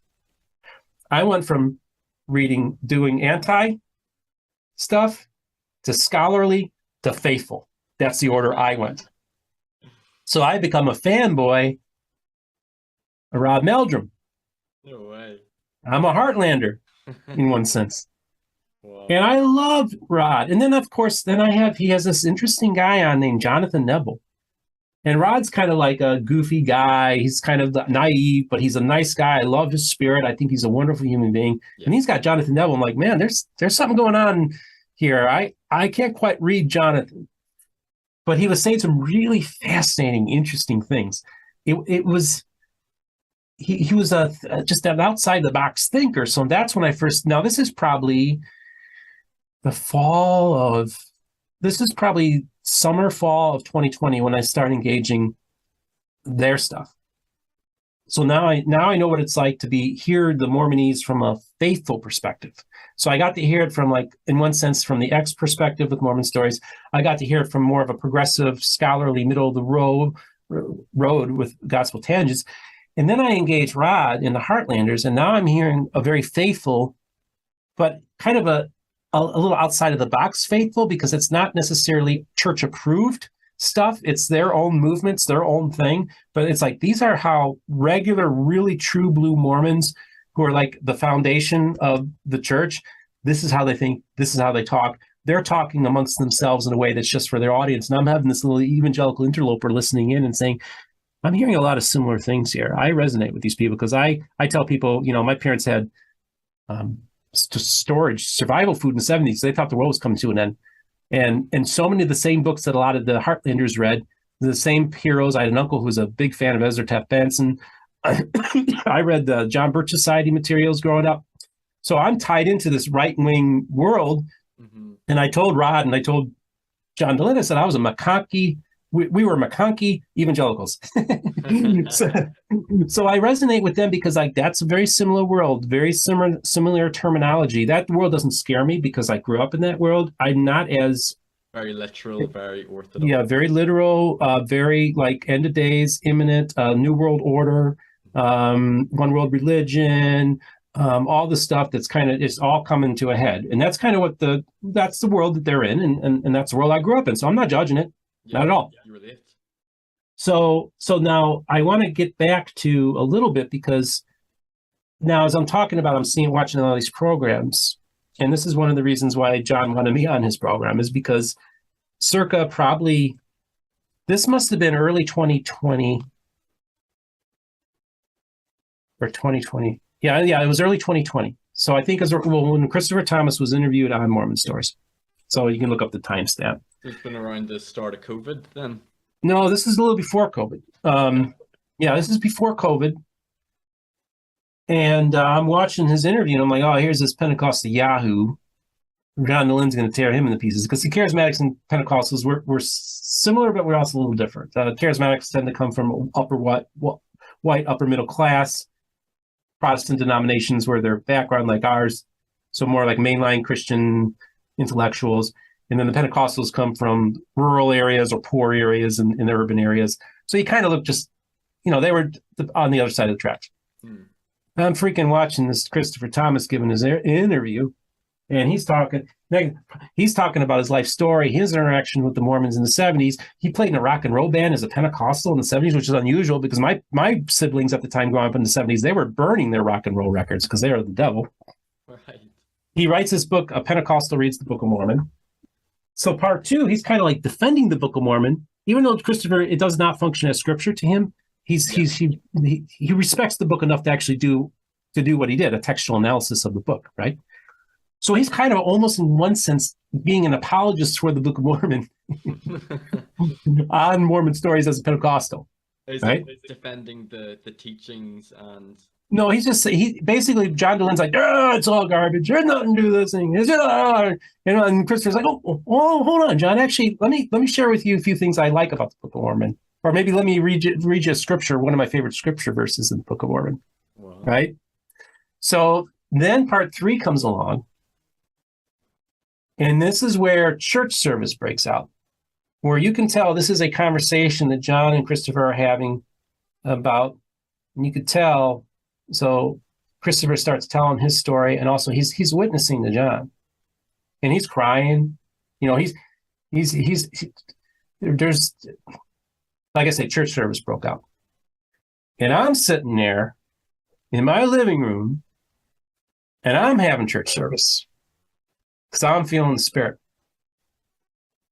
And I remember watching, and I was like crying. Okay, I'm crying as I'm hearing Christopher talk about his faith and what it means to him. He's got six or 7 degrees and 2 doctorates, including one from one of his degrees is from Princeton. This guy's a very, very smart man. Yeah. Very, yep. And he's sharing not about what's up here, but he's sharing what's here. And that's what it's, and that's what hit me. It hit me right here. And I remember just thinking, man, if that's the kind of Christianity I can maybe make my way back to. Wow. So that plants the seed. So here we have Mormon Stories, anti-Christian, atheist, and anti-Mormon, and all this kind of stuff. And I have this Pentecostal kind of defending the Book of Mormon. And then then the Holy Spirit enters into the conversation. Wow. And it hits. Now, this is the crazy thing, because since I've started my channel, I get the exact same reports from people who tell me, Steve, I watch your program because I hear this from true blue Mormons. Steve, I watch your show because at any moment, the Holy Spirit's going to enter into the conversation. I have people tell me they cry when they watch my episodes. So I understand that. It resonates with me because that's exactly what happened to me. So I'm like making my way back a little bit. So now maybe I'm... How it touched your heart, because you probably felt at that point no intellectual argument could be persuasive to change your mind about your faith, but it was hit you in your heart. That is absolutely right. This is the thing. I tell people, and I don't know if I said this on record before, but I said I would do a much better job in a debate taking the atheist position than I would as the Christian position. Yeah, I would say I feel the same. If I were to go and debate a critic of the church, I would do better as a critic than I would as an apologist. Yeah, and that's why this is special. It's special what you have, and it's special what I have. Wow. Because to know everything we know, and to have our dark night of the soul, our dark decade of the soul, and then to go through hell like I did, to not know, like, what the hell, Steve, why in the world are you studying this Mormonism stuff? You're a fool and an idiot. I'd be mad at myself for doing this. Like, you don't have anybody to talk to. What you're crazy, Steve. You're a nut job. Something like that. I would always attack myself. I'm a very harsh person on myself. I'm my own worst enemy. I'm mad at myself, man. Dude, this is the thing. Man. As I'm telling my story to you, does it not appear to you that there's a story developing? And I tell people, okay, I'm going to say this now because I'm not quite back yet into faith, but I do. This is how I look. I look back at it now and I say, you know what? I thought I deconstructed God. I thought I just deconstructed the scriptures, but it turns out God deconstructed me. And I needed to go through that process because I was arrogant. I had a big ego. I thought I was better than most people. I thought I was the smartest person in the room. I would make people feel small that were my intellectual, in my mind, intellectual inferiors. I'd make sport of that. I was a cruel person to people I didn't like. And I would find their weak points and I would pounce because that's what I did. And that's the kind of person I was. And I still have some of that in me. And the Lord's working on me. And, and so for me, because of who I am and the way I'm hardwired, I had to go through all of that to finally get back and have a relationship with him. And that's why I had to go through that, man. Now I get it. I understand it. I see it all now. That's beautiful. And it makes me think of like the quote that the dots don't connect looking forward, but when you look back and you see the purpose of it all, and you see if I didn't go through this experience, I wouldn't be here where I am now. And it makes me think of a Bible verse that says that all things work together for good to those who love God, who are called according to his purpose, or whatever it says. Like even all those bad things you experience with, your depression, suicide thoughts, losing your faith, going full-blown atheist, that God was still there. Yeah. He was there with you that whole time, and he was able to work again in your life. Yeah. It was his hand directing the whole thing. It's almost like I had to go through that. I had to go through the fire. And if it hadn't been for you decades earlier studying and investigating Mormonism and reading all these books, you then wouldn't have gotten into these podcasts, and then you wouldn't have listened to that interview with Chris Thomas and John Dehlin. Whoa. Right. I think that's why God is so good. And I understand all the arguments, atheists. I get it. And the old Steve Pynakker is watching me, and he's like, "This is a blabbering idiot who's following his emotions, and he's all subjective now." And I'm like, "Yeah, I'm subjective, but you know what? That's fine because that's part of who we are, man. We were hardwired for it. We are here. I'm talking to you. Okay, I believe in evolution. I believe in science. Yep, me too. I also look at the history of mankind, and I recognize that the only reason we are here is because our ancestors believed. When we can trace down the moment the divine spark happened with humanity. It keeps on getting pushed back, by the way, but we can see the moment they start burying their dead and not leaving them on the side of the road, or they didn't have roads, they started taking care of the dead. And then they started doing, leaving things maybe of importance to that person, or maybe something that will help and protect them in the afterlife, right? So now we have this idea that there's something bigger than, we are not just animals, there's something bigger than us involved in this whole process. It's a recognition of the divine and something outside of you. Yeah. And so this is what gave us an evolutionary advantage, is that we believed. And so by believing, we have gotten to this point where we are, which, warts and all, it's a pretty remarkable story, the human story. It can be inspiring. It can also be very deeply, profoundly human and spiritual. So when I go to my atheist friends, I'm like, you want to chuck it. And you just want to walk away, and you want to cut off the very essence of our humanity, is our divinity, is our spirituality. And that's what makes you a whole and complete person. And you're going to walk away from that. You are turning your back on those first ancestors who saw something more than just us being pieces of meat. You're turning your back on them and the legacy that they've provided for us. And so, if anything, just from a basic humanistic idea, don't turn your back on our ancestors, because you wouldn't be here if they didn't believe. So true. Wow. That's so beautiful.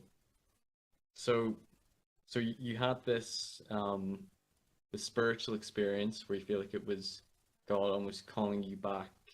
And was that experience, did that restore your belief in God, in Jesus again, in a lot of things to do with Christianity? And was there any sort of wrestle or conflict after this experience between doubts, or was this really propelled you back into believing again?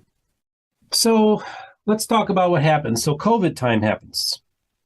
All right. So this is all the before times. This is all the before times. And then COVID happens. Yeah. Right. And I live in a Christian community here in Florida. I mean, literally, Benny Hinn and major televangelists got their start here. All right. Some of the Oral Roberts has been here. I mean, all the big televangelists, you name them, they've been here on this campus. And I'm sitting at the pool, and I'm hearing these people. This is right as it's just starting. And they're talking about some really, really weird stuff, man. Like conspiratorial. Like, I'm like, what is going on here? Now, and they're all afraid. They're all full of fear. Now, that contrast that with what the Bible tells us a true Christian's supposed to be. They're supposed to have a peace that surpasseth all understanding. That's right. See, as I envisioned it, when you saw those old movies from the 1950s of those Christian martyrs, they're going to be marched up to, into the Colosseum, and they're about ready to lose their lives. In the movies, they showed them walking in singing hymns, ready to meet their Savior, right? They weren't afraid. They were at peace. I was told that when tribulation would come, that God is going to, don't worry, you're fine. And I'm seeing all these Christians who are afraid. I don't see, and God told me early on, see, this is the thing. This is when God starts telling me stuff. Now, he said, where there's fear, I'm not there. That's one of the first things he tells me. And I'm like, okay, I get that. The other thing I'm thinking is, why is it that these Christians are all afraid? But at this point, I would say I'm an agnostic. Why are they afraid? No, I'm not. See, theologically, I should be the one that's afraid. See, the way the story goes is that Christians have the peace. The world would be panicking. Why am I not panicking within the context of Christianity? But they are.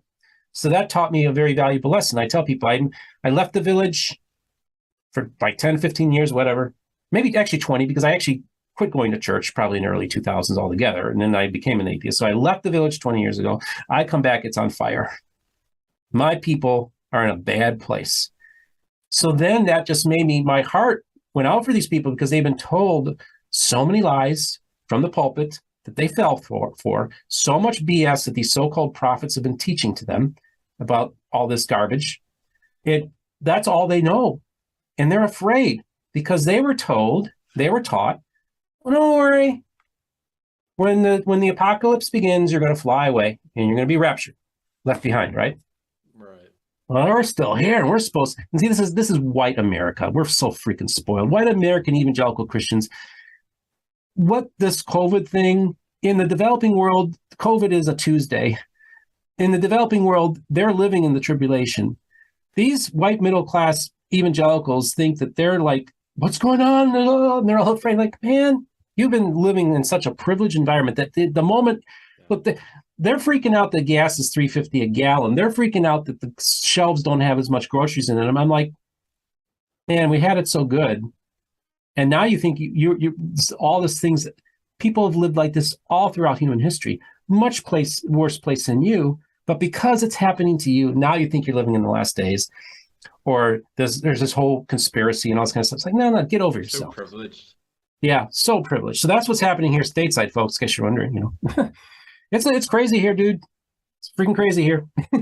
And so I felt bad for Christians because I felt they were sold a bill of goods, man. They all been conned and they still freaking believe this BS, man. Well, what does that have to do with anything other than, well, I need to get back into faith because people need Jesus, man. Yeah. These people need Jesus more than I ever realized. So I feel like the Lord says in John, you're going to experience tribulations, but, I'll come to you. I won't leave you comfortless. My peace I leave with you, to his disciples. Well, and that's the thing. See, most of these Christians really thought we'd be in the second or third decade of the millennium because, in many sense, the 19th century Christianity also gave us dispensationalism, which basically sets a calendar and a timeline. Everything takes Israel becoming a nation is the very central theme of dispensationalism. And this is the interesting thing is dispensationalism said that Israel had to become a nation again. That would bring in the end days. A miracle happens. 1948, Israel becomes a nation again. So for all your dispensationalists from that period on, it's like 40 years is a biblical generation. It's going to happen within 40 years. So now we have Hal Lindsey selling a ton of books in the 70s saying basically that Jesus is going to, the end days, 1988. Jesus is probably going to appear. The rapture is going to be in 1981. And then you have a 7-year tribulation. It all gets wrapped up in 1988. And then we have millennium time. Yeah. Well, then, of course, that date passed. But yet, no, Jerusalem, the capital, was captured in 1967. So let's say that's really the main thing, the city of God. So now that gets us to 2007, you see. So now what does the 90s look like? Everything's leading up to year 2000. Now we got Y2K. We got 40 years. We're still within that 40-year generation window. And it's all leading up to the year 2000, which for us growing up, the year 2000 was the future. That was like it had a 2 in front of it, and we all had 1s in front of it for a long time, right? So everybody felt like there was something significant about. It's 2,000 years after the birth of Christ, give or take. So there's so much significance to this date period, and it's almost like back then in the 90s, you had this resurgence of end time stuff going on because it was all leading up to this. Well, now we're in freaking, and this is the thing. In the 90s, I went to a few people and I said, listen, and I talked about this on my recent interview with John Dehlin, is that the period from 2020 to 2030 is going to be called the second great disappointment. The first great disappointment was 1844 when Jesus didn't return, and that's what ultimately started the Seventh-day Adventist Church, okay? And so the second great disappointment would be we're going to enter into that final decade, because once we get past 2030, or 2033, now we're 2,000 years after the birth of Christ. Now, like any final number that you could use is the whole entire just 19th century model of how the end of days is supposed to occur collapses in much of the way the Jehovah's Witnesses has collapsed when they made all their false predictions about the end days. So now what happens after that? Now a new type of American Christianity is going to have to come out of the ashes. And so that's why I felt like maybe the Lord is preparing me for that as well. Maybe that's a secondary preparation. I don't know. I see through a glass darkly. But I do know the Lord showed me. And see, this is the thing. If in the 1990s I went to somebody and said, we're going to be here in the year 2020, they'd say, you're telling lies of the devil. Because that's how convinced people were that we are living in the end days. So now it's not happening. Jesus hasn't returned. Yeah. And there's verses in the New Testament where Jesus says, like, nobody knows the day or the hour, right, when he's going to return. But yeah, and I think even the early members of the LDS Church, Joseph Smith, they all expected to be in their lifetime, and that the end would be nigh. And over nearly 200 years later. See, this is the thing. This is why I just don't like to criticize the church that much, the Church of Christ of Latter-day Saints. I don't really criticize the history. I don't really criticize the people, because I look at the history and like, this is all too familiar for me. And it makes me more empathetic and sensitive and understanding of what the world they came in, the world that I was in. I see parallels. Yeah, I get it. I don't.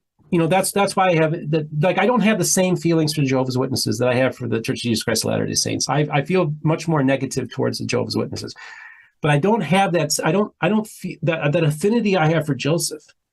The affinity that I have for this idea of new scripture addressing modern day times. The idea that you have a young boy who didn't know what church he should belong to, and he inquires of the Lord. And I think he has something like a born-again experience that puts him on a trajectory that I completely understand. I get it. I don't, it's not an either-or proposition to me. It's almost like he was a believer. Maybe he was conning himself, right? That's fine. But he was a believer. And I think that's first and foremost how I look at Joseph, all warts and all. And I recognize all the issues that we have with him. And I don't want to make it seem like I said earlier, praise to the man here. Yeah. But I understand the man. And you can see a lot of it coming from that 19th century Christianity context as well. Yep. Even some of the things that the church could be criticized for with some of its teachings of racism, that didn't originate. That came from the environment that, you know, Christianity in general held those views as well. So what happens next in your story? So start of COVID, you're feeling this peace. Yeah, so I'm feeling this inner peace, and I feel like now I've had this moment, and it wasn't like an instant like Damascus Road thing, but that was a realization right then and there that, ooh, and I should be afraid, but I'm not. So that just kind of gets me starting to be open to talking to him again and hearing his voice again. And the Lord just tells me things. And people like people have been commenting on my Mormon Stories interview now that it's been posted on Mormon Stories, like, what about this voice and all this kind of stuff? And it's like, it's not a literal voice. And and sometimes it's more like images. So I just remember I was talking to a friend who lives in California, and I had like 20 subscribers. I think it was April. So I had like maybe 40 subscribers. And he said, well, it's interesting what you're doing with your channel. Are you going to ever tell your story? Because he knew intimately my full story.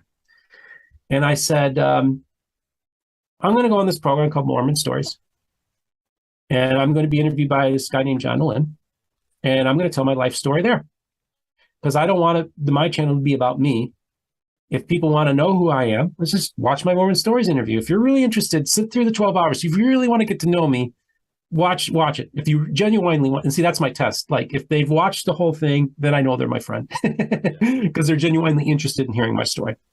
Yeah. If they watched a little bit, then they're an acquaintance. I've earned your friendship, then I watched the whole 12 hours. You know, and it was a beautiful thing. So this is the thing. Like, so the Lord shows me I'm going to be on Mormon Stories. It happens. The Lord didn't show me I was going to have Richard Bushman on. He didn't show me I was going to have Sandra Tanner on. He just showed me a few bits and pieces of things. But I do remember this. No, actually, I take that back. I wish maybe somewhere in my messy studio, I have a list of about 15 names I wrote down that I wanted to. My goal is to talk to this person, whether I get him on my program or if I just get a chance to talk to him. I'm going through my list, and I start the channel in March. By the time August comes along, there's only one name left on that list I hadn't reached out. And this included, like, a John Dehlin on there. I mean, I had some big names on this list of people I wanted to talk to. And one of the last names was Sean McCraney, of Heart of the Matter. And I'm like, you know, I'm talking to Denver Snuffer now. Denver Snuffer wasn't on that initial list. But here I am in contact with Denver Snuffer, and I haven't even reached out to Sean McCraney of Heart of the Matter. So I thought, I got to get in touch, because he was kind of like the very first like YouTube person I was listening to about Mormonism. And so I reach out to him. I tell him a little bit about myself. We hop on a Zoom call. And it's the craziest, most surreal thing. I'm talking to Sean McCraney. Now, I've already talked to some big names, so it's not like that big of a deal. But what was remarkable is that every single person's name on that list, that was the last name that I scratched off.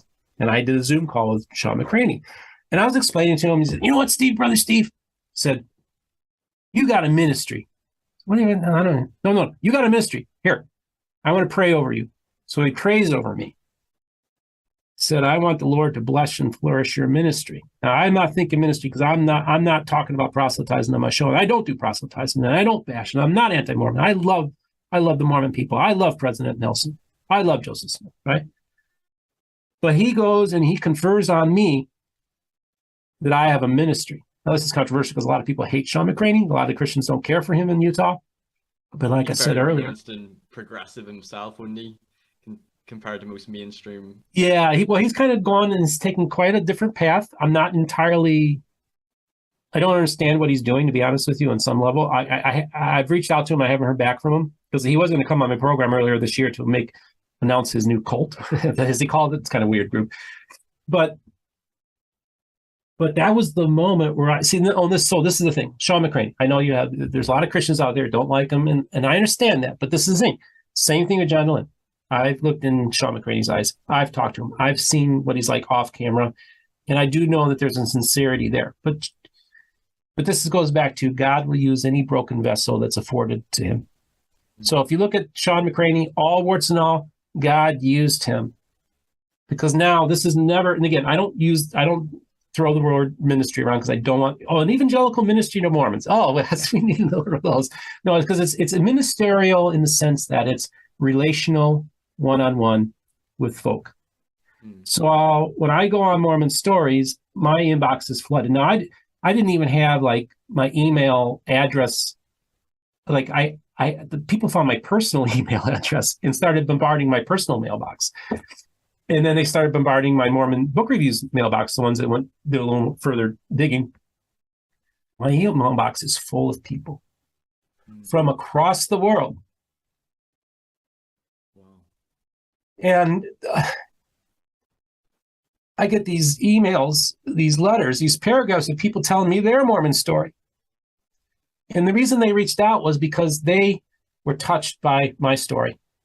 So before my final episode on that Friday airs, before it's finished, my phone's exploding.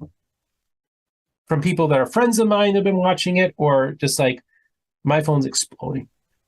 I'm hearing from people throughout the world. The next morning, I'm having breakfast with a guy who drove an hour and a half to meet with me because he's like, I got to meet you now. I got to meet you now. And then I get these long letters. And you know what I hear from? I hear from young people. I hear from Christians. I hear from LGBTQ people. I hear from middle-aged women and men. I hear from people all across the world. And they're telling me their story. Isn't that an interesting pattern? I hear from faithful Mormons, Christians, atheists, LGBTQ. Guess what? That's my audience. Everybody. Wow. And not a harsh word from hardly anybody, including the atheists were touched by my story. So I'm like, that puts me in a very privileged position because I don't think there's too many people in that place that all those groups would kind of claim you as their own. Yeah. And so like, that was a remarkable, powerful thing. Now, why don't we, the elephants in the room, why don't you ask me the question that led to why maybe I had a profound impact? I'm not telling you how to do your show, but I think this is a good spot. Well, I just want to ask you a week. Oh, sure. Please do.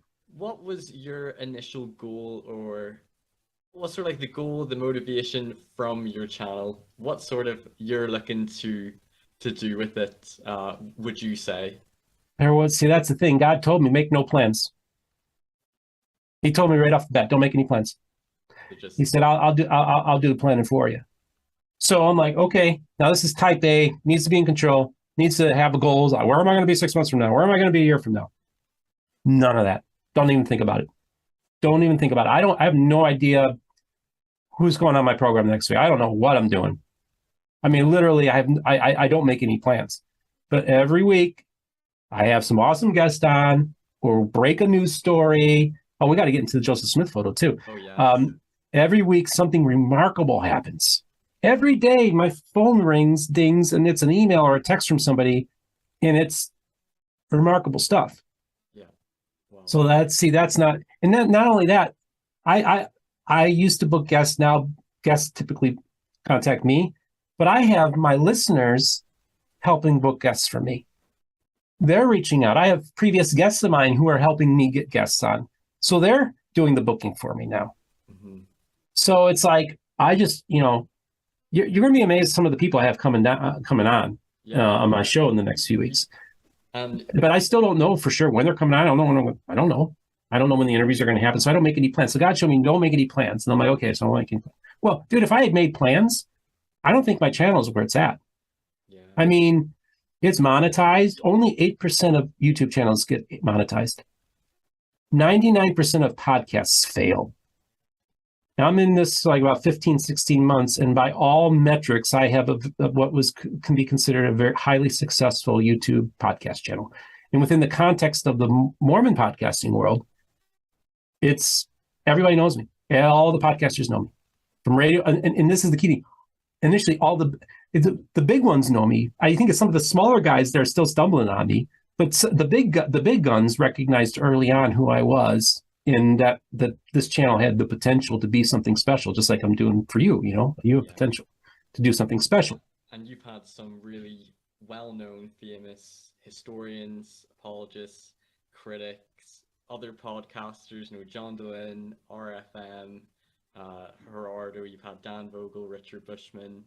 I can't think of any more names, but you've had so many people on your podcast, like really big names in this, not just in the Mormon circle, but then all these other branches of the Yeah. Restoration and Christianity. And that's such a interesting niche, and you're almost like a friend and a neutral party in this argument that you don't probably get the attacks from ex-Mormons or from really extreme Orthodox Mormons, that you're almost very inclusive Yeah. in your podcast, which I think is great. I think that's such a Thank you. amazing position to be in.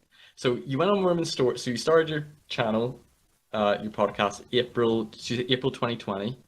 Yeah. So we taped in March, sometime in mid-March of 2020, and then it was released the first week of April.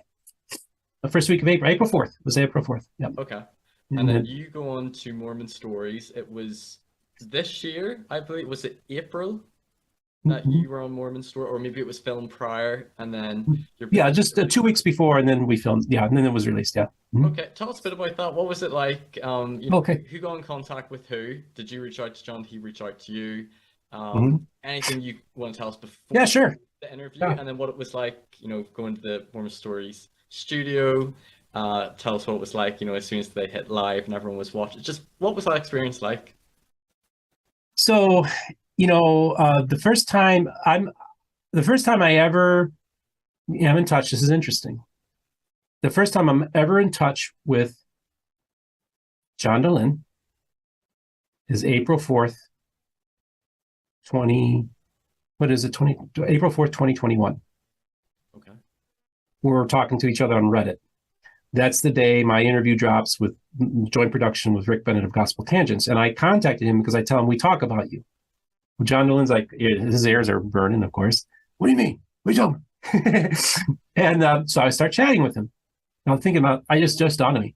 April 4th is the first time I talked to him in 2021. April 4th, 2022 is and I didn't schedule this. They scheduled it, is the very first episode of Mormon Stories. Talk about perfect bookends, huh? Yeah. Oh. So then John and we just correspond. I tell him a little bit about myself, and he's interested, and he's watching me very, very closely. And then the interview drops. So on Tuesday, he drops the interview of the fireside that Richard Bushman gave. And he leaked tape, and he shows that on his channel. Thursday, my interview goes up with Richard Bushman. That was not planned. It just happened. But I was on the phone with him the day I taped my interview with Richard Bushman, because he was like, I got to talk to this guy. How the heck did you do this? How could you pull this off? I had maybe 100 subscribers, right? 120. I probably had about 120 at that point. Mm-hmm. And so that's really got him going. And then we start talking. And then he's like, I want to have you in my program. So actually last fall, he had an idea for me to do something. We done it remotely. He was going to have me give commentary on a very controversial thing that was happening at the time. I thought, well, this is my opportunity. I'm going to take it. But part of me was like, I don't know if that's the episode I want to do. But he was going to have me on. He was going to have me like as a panel, to do a panel about the current controversy happening in the church, which I was kind of qualified for, but it wasn't really my wheelhouse. But hey, I'm not going to turn down the opportunity. So then I find myself in September of last year sitting across, having lunch with John Dehlin. And Christopher Thomas is sitting next to me. Oh, no way. Yep. And because Christopher is good. I mean, Christopher is very, very good friends with John, just on a personal level. Mm-hmm. And I'm sitting there talking to John, and you got John Dehlin. He's a very intense guy, and people don't get this. They take a lot of things personally by the way he is. He's just a very intense person. He'll jump down your throat, not because he's trying to. He's just really like he's so inquisitive. Like you say something, like, what do you mean, right? And some people find it off-putting. I didn't, because again, I was prepared for that. I was 20 years old. I'm sitting in Indianapolis, Indiana for the Republican State Convention. I have the party chairman for Lake County, Indiana. We have a hospitality suite and we're in the bedroom area. And he's sitting there, and this is a very powerful man, CEO of a corporation, and he's F-bombing me. I'm just a kid. He's going after me. He's cursing me. He's doing everything he could to intimidate me, because what happened was I had a candidate for lieutenant governor that I recruited delegates to support, and he had a state senator in his own county that he wanted to support. Turns out I was able to get, as a kid, 2021, organized the recruitment of these delegates that I literally took control of the delegation from the county chairman. And he did everything he could to intimidate me. Well, a lot of people would be afraid when you get this powerful man who is heavily involved in politics, part of the party machine, and he's trying to intimidate you. And I'm sitting there like, oh, I won. I won. And so I was sitting there thinking like, he's just going after me and he's really intimidating. I was like, man, I just won. I just beat this guy at his own game, and he's been doing it all his life. And I'm just some young whippersnapper, right? I beat him. So I don't want to brag, but that's how good I was in politics. So I'm sitting across from John Dehlin. He's a very intense person, but I've already been prepared for all this. So I don't find him intimidating at all. I just look him in the eyes and I'm just like, I'm here because I love you, John. I'm here because the Lord showed me I'm to be your friend. And the Lord brought us here together to have this conversation. And then I told him, I said, the Lord showed me. Now, again, John had already reached out to me about maybe coming on this program, okay? Mm-hmm. I said, the Lord showed me that I'm supposed to go on your program. And John goes and looks at me and says, well, if Heavenly Father says you're supposed to come on my program, then you're coming on my program. Gosh darn it. So that's that. And then he's like, well, why don't you set up like an outline? We'll do a presentation and you can do it from your house and we can do like a remote thing. And Christopher Thomas says, oh, well, I think, John, Steve Pynakker is the kind of person that if he has the opportunity to go on Mormon Stories, that he'd book a flight to come out to the studio. And John's like, okay, why don't we do a studio interview? I'm like, okay. Now this is the other thing. See, I didn't say this to John, but the Lord also showed me I was going to be in the studio, which obviously most guests end up in the studio, but that John was doing a lot of remote stuff then because of COVID. So it wasn't like a sure thing that you would be in the studio at this time. So I was like, okay. And then John's saying, well, if the Lord told you, then I want you in my program. Isn't that interesting, right? And you think to John in one way, but then on the other, and we've had lunch and he's told me, I'll never make fun of your faith, Steve. He never has. He's never attacked my faith. He's always been very, very respectful of my faith, very much so. And so, yeah, I get afforded this opportunity to go on this program. So now time goes by, we're talking, and John, and this is the other thing, people take it personally. Like you send him a message and he doesn't return it. That, folks, that's the world he lives in. You're not always going to get a return response. Maybe eventually, but if you reach out again or a second or third time, maybe he'll get in touch with you eventually. Okay, so I'll let you know. Podcaster with over 60,000 subscribers. Right. I mean, I can't imagine my mom's always like, your phone's dinging all the time. I'm like, can you imagine John Dehlin's phone? So I was like, so as this fall and winter goes in, and I'm like, I'm establishing a rapport with Gerardo, who I really like and respect. And so I'm in touch with him and he's kind of giving me pointers for the channel. And I'm like, why don't you come on my program? So he comes on my program and it was cool because he got to tell because I was like, what's the studio like? Give me inside information, just like what you're asking me. Because people want to hear this. See, podcasters out there, this guy's asking the questions you should have been asking me. I would have reached out. See, if you've got 1,500 subscribers, don't be intimidated. This guy wasn't, I reached out to you, but you weren't intimidated. This is the thing. See, this is a very interesting story. So here I am. It's December time. We're heading into Christmas, and then we're going. Now it's the next year. Now we're entering 2022. I'm like, man, when's this going to happen? But I wasn't. But at the same time, I was like, the Lord's got it all worked out. I'm not making any plans. He told me not to make any. So I was like, that's going to happen. I'm at peace. It's going to happen because the Lord showed me I'm at peace. I'm not worried about this at all. It's going to happen. I knew it.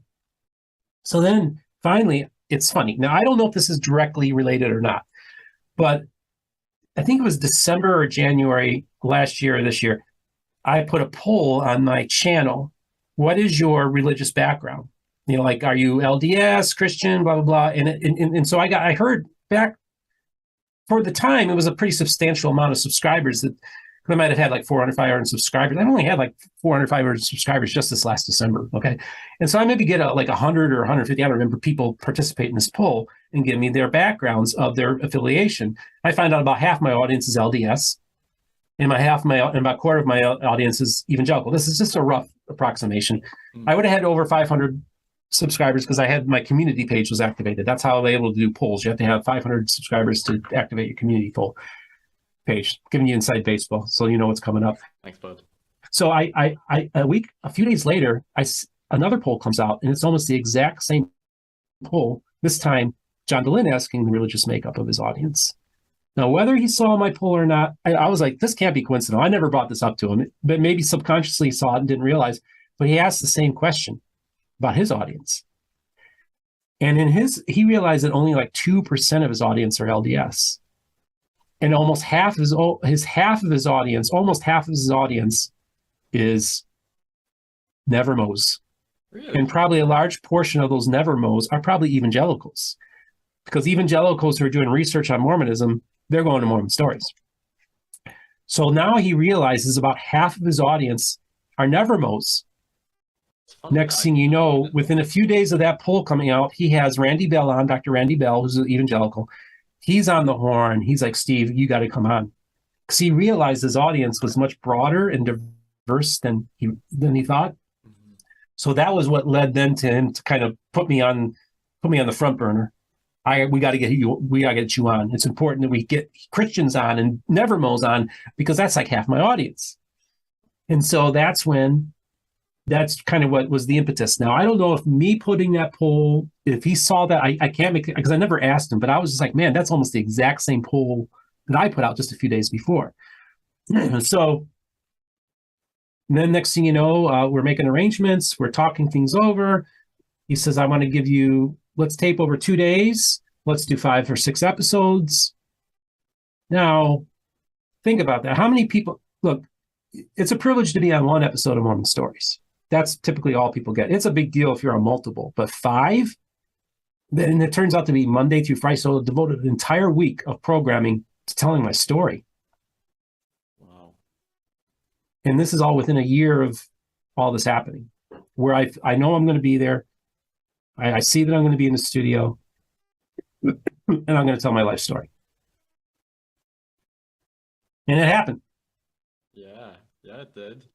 And this is like, I should go buy a lottery ticket, but it was just kind of interesting just to have that story. That's why nobody's, I'm glad you're asking me this, because I think the background is so fascinating. So this is the thing. So I'm in a nondescript office building.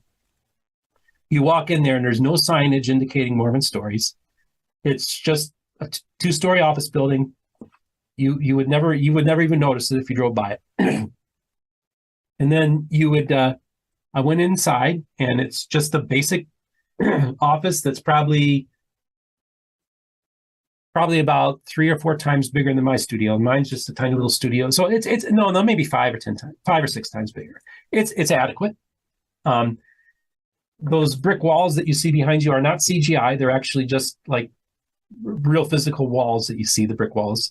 And it's much smaller. So like, it's almost, I imagine that when I would watch guests on the program, it almost looked like you had, like John Dehlin was at like one part, and then you had like his guests were almost like on a pedestal, and they would be talking. Sometimes you'd have like 2 guests sitting next to each other. So I thought it was like kind of more spacious of a studio than it was. And then it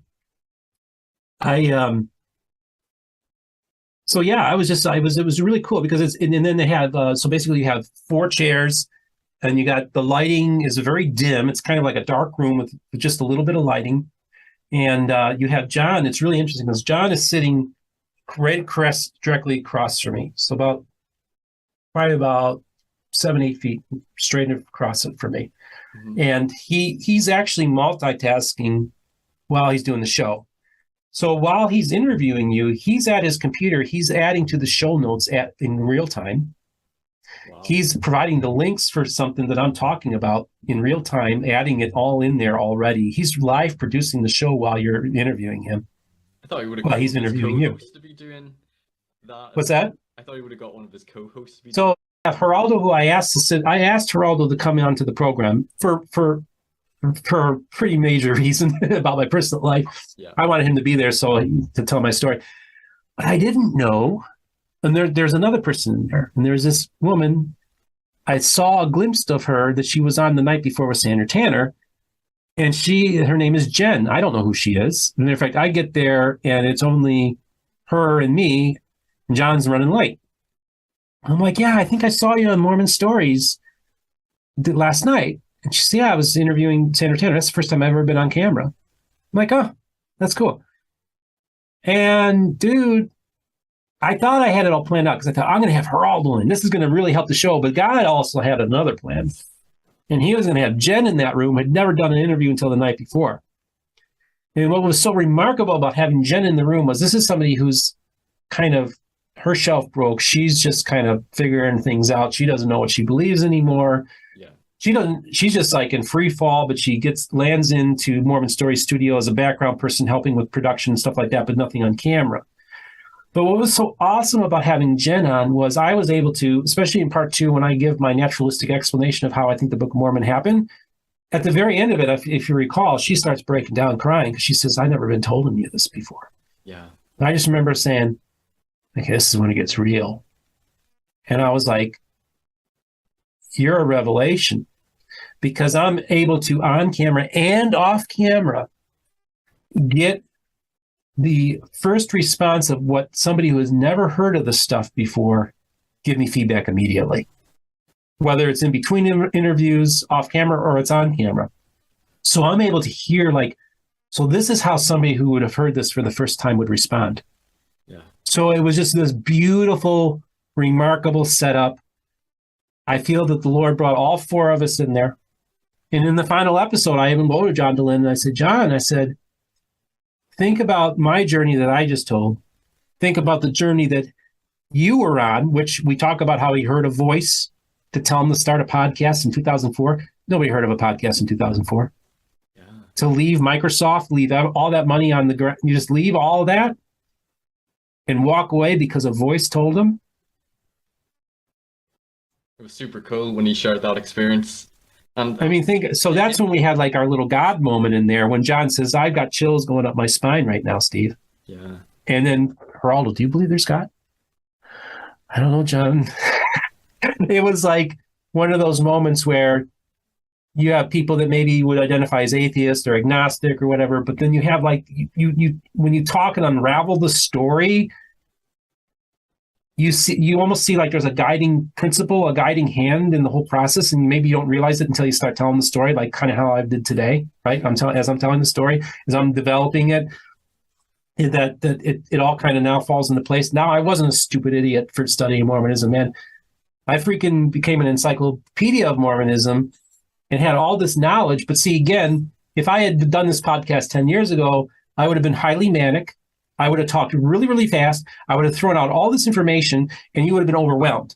But because I've been deconstructed and the anxiety and the stress and everything that fueled me in the past is all gone, I'm able to take the information I know and able to synthesize it in such a way where I'm not just giving you numbers and facts and figures like a rote, history, but I'm actually giving you I'm able to weave it in such a way that it's an accessible story, and I can show that I know a lot about Mormonism without trying to try to impress you by giving you all dates and data and figures, but actually been able just to be able to pull out of the memory banks something and then integrate it. And so I think it's helped me be able to tell a better story and tell my story better too, and integrate Mormonism into it. See, this is the thing. I'm a product of Joseph Smith. I'm a product of the Restoration. I'm a product of the Book of Mormon, you see?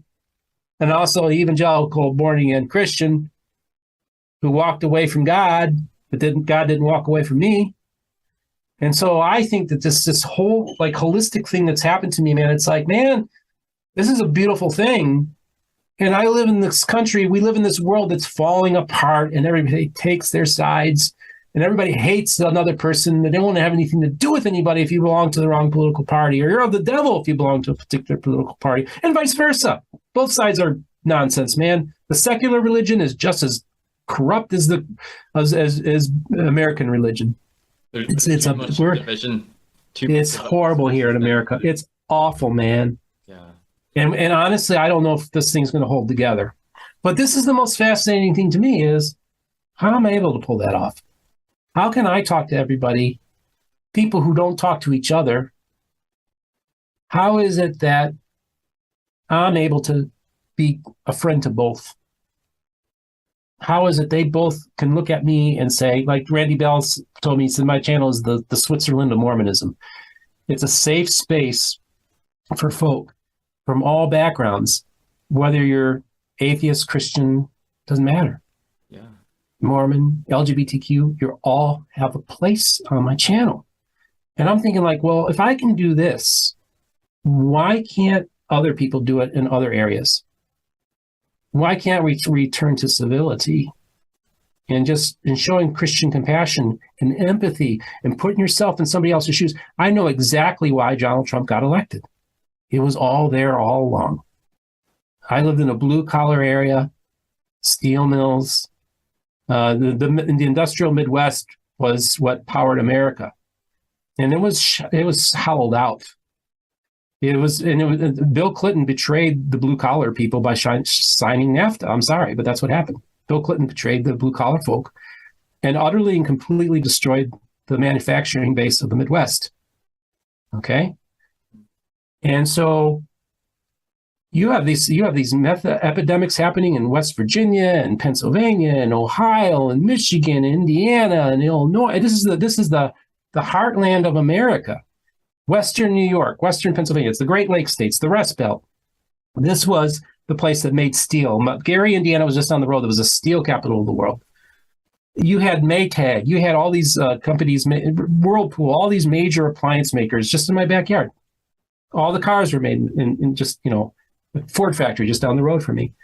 And basically what happens, and I'm getting politics, but I think there's something to this. The reason why is Bill Clinton signs NAFTA. Now that means, what does that mean? This is a good thing. Why? Because white liberal progressives can spend $50 less for their dishwasher now. Because it's built in a country where people are getting paid slave wages. Well, if nobody could see Donald Trump coming, these are the same idiots that didn't see Brexit. What was it Sunderland was the first major labor stronghold to vote that when Sunderland, I think it was Sunderland, when those totals came in from there, from a labor stronghold, and it said they voted to leave, it was that moment. See, the exact same thing happened in England or in the United Kingdom. It's happened in America. It just happened a year before. You had the traditional blue-collar, white working class turn on labor. Same thing happens 2016. These were all the Union Democrats I used to fight because I was a Republican and this was a Democrat machine. And now all those people are going to Trump rallies. And these were the same people that voted for Bubba. See, this is the thing. People understand. The best state that Bill Clinton did in both 92 and 96 was West Virginia. He won West Virginia by a landslide. Guess who was Donald Trump's best state? West Virginia, both times. So we've had this utterly and complete flip. Now, this is the political science talking, but I think maybe those of you might want to know what's happening in America. It's been there all along. But the elites were so disconnected, just like the elites were disconnected for Brexit. They just didn't see it coming. Yeah. I was on a mission during Brexit, so I did not see it coming. Okay. So yeah, but I had this feeling. So I remember like right before 2016 the election happened, and I was like, keep an eye in Pennsylvania, keep an eye in Michigan. I said, I have this feeling we're going to have a Sunderland moment, and we're going to see these purple states or traditional blue states flip. Because I felt that same vibe that I was feeling election night during Brexit. Like I'm watching this on BBC and I'm like, there's something going on here, And then I felt that same feeling going into 2016. So that's really, I'm digressing, but I just find it interesting. But this is the whole thing, is that I'm not putting it on. I'm putting this on both parties, man. Democrat and Republican. They're both equally to blame for this whole mess that we're in. So I look at our country is it's become so poisoned because people just, you have to choose a side. And I'm like, I'm not choosing a side. A pox on both of your houses, as far as I'm concerned. I'm not choosing a side. I'm going to do, if the Republicans have a good idea, that's fine. Democrat. But the thing is, like, I want there to be more Steve Pynakkers out there that are engaging our culture and our society in such a way in which a Republican and a Democrat can come on their program and feel that they have a safe space. And that's look, I want a Christian who maybe doesn't support LGBTQ people come on my program. That's fine, but I'm going to have an LGBTQ person come on my program as well, and they're going to feel safe. Both will feel safe. Okay, it's important. You want to build that safe space where you can have dialogue. People can share their different views. Yes, in a way that they feel listened to, respected. It's inclusive. Even obviously, we're not all going to agree, but that's important. So there's not much division, contention in society. Yeah, so I look at it this way: is I don't choose a side because, like, oh, I can go after the Church of Jesus Christ of Latter-day Saints. I can attack them over this. And then I look, oh, wait a second, we're doing the same thing on our side. Yeah. So maybe humble, empathy, realizing that we're all on this rock, flying through space, and this is all we got while we're here. And why don't we try to make it as close to Zion as we can? Yeah. Why don't we strive for that? Right? Yeah. Amen to that. Amen to that. Is there anything else you want to talk about with regards to your interview with John Dehlin? I remember I liked you. There was one part that was, you talked about a naturalist view of how the Book of Mormon could have been composed and drawing upon the 19th century sources, but you did it in a way where you were almost using your brain to always talk about, this is, well, if there was no angel, if there was no gold plates, well, unless he made them himself, this is how he could have done it. So it was almost like your brain giving this naturalist explanation, but you kept saying, but there's still a possibility for the supernatural, and I liked how you shared that in a way that you weren't attacking, and you were still allowing room for belief. And even at the end of your interview, if I remember him right, I think that Jen almost talked about a divine experience that she had, and it seemed almost towards the end that people were becoming maybe a little bit more open to the divine than perhaps at the beginning of your interview. And I thought that was, and it was in a way that didn't come across preachy. It just came across genuine. You just shared your story and shared your heart, and it definitely touched a lot of people. It did. And that was that moment when Jen had to start crying, and I teared up, and I just told her, I said, you know what, just hold on to Jesus. Yeah. Just hold on to Jesus, hold on to him, and he won't let you down. And it was interesting because we took lunch after that episode was filmed. And John goes to me, he says, how's that not proselytizing? I said, it's not proselytizing, John. I said, if I go to you and say, turn or burn, repent, you're going to hell, that's proselytizing. If somebody goes and they're saying they're having a need in their life, or they have this issue that's going on, and as a friend, I'd be like, well, let me tell you what works for me. Hold on to Jesus. He'll get you through this. I said, that's not proselytizing. That's just me telling them, like, hey, this exercise routine really worked with me for this, right? I mean, I'm just giving them practical life advice. And he said, oh, I get it. Yeah. So he understood then where I was coming from. That was not proselytizing. That was me just sharing something that works for me that might work for her as well. Awesome. So in part 5, you kind of dropped a bomb. Do you want to talk about that now? Sure, that's fine. Let's talk about that, because I do want us to talk. I mean, take your time. Let this thing breathe. I think we also need to talk about the photo too. I'm excited about giving you inside information on that. But which would you like to talk about first? I'm good at. Oh no, let's put a bow on Mormon Stories. Okay, so in part 5, just when I thought your story couldn't be more interesting, was within this faith journey, then you kept it hidden all along. Some might say the church did that with their history. You did that with your story, and then it turns out that you were like gay or homosexual, or had same gender attraction, however you'd like to put it, your whole life, and that was something that you felt a lot of self-hatred and conflict. Could you just talk a little bit about that, Yeah, sort of growing up evangelical, yeah, but struggling yeah. with, being gay? Well, one of the things I meant to go on Mormon Stories and talk about, and I totally forgot. So I go on the program and I talk about my first boyfriend I ever had was Mauricio, who was a barista at Borders. Okay, how much I really cared about him. And the channel I got back in touch with Mauricio shortly after I started the channel, because what happened was when I started the channel, that's when I decided I'm going to reach out to all the people that I cut out of my life, family, friends, and even exes. It's interesting how you're opening up to people again. Yeah, This, yeah. But see, yep. I thought, well, now that I'm back out there and I'm coming back into society, my reintroduction to them is my YouTube channel. So now, if you want to know what Steve's up to, watch my YouTube channel, because I'll tell you, or watch the Mormon Stories interview, and then you can get all caught up. 12 hours of your time, you can get all caught up, and now you're up to speed, and now we can move on, right? So I brought up Mauricio, how much I cared about him, because he was my first boyfriend, right? And the one thing I failed to mention in the Mormon Stories interview was the person I was talking to the year before on the phone about when are you going to tell your story?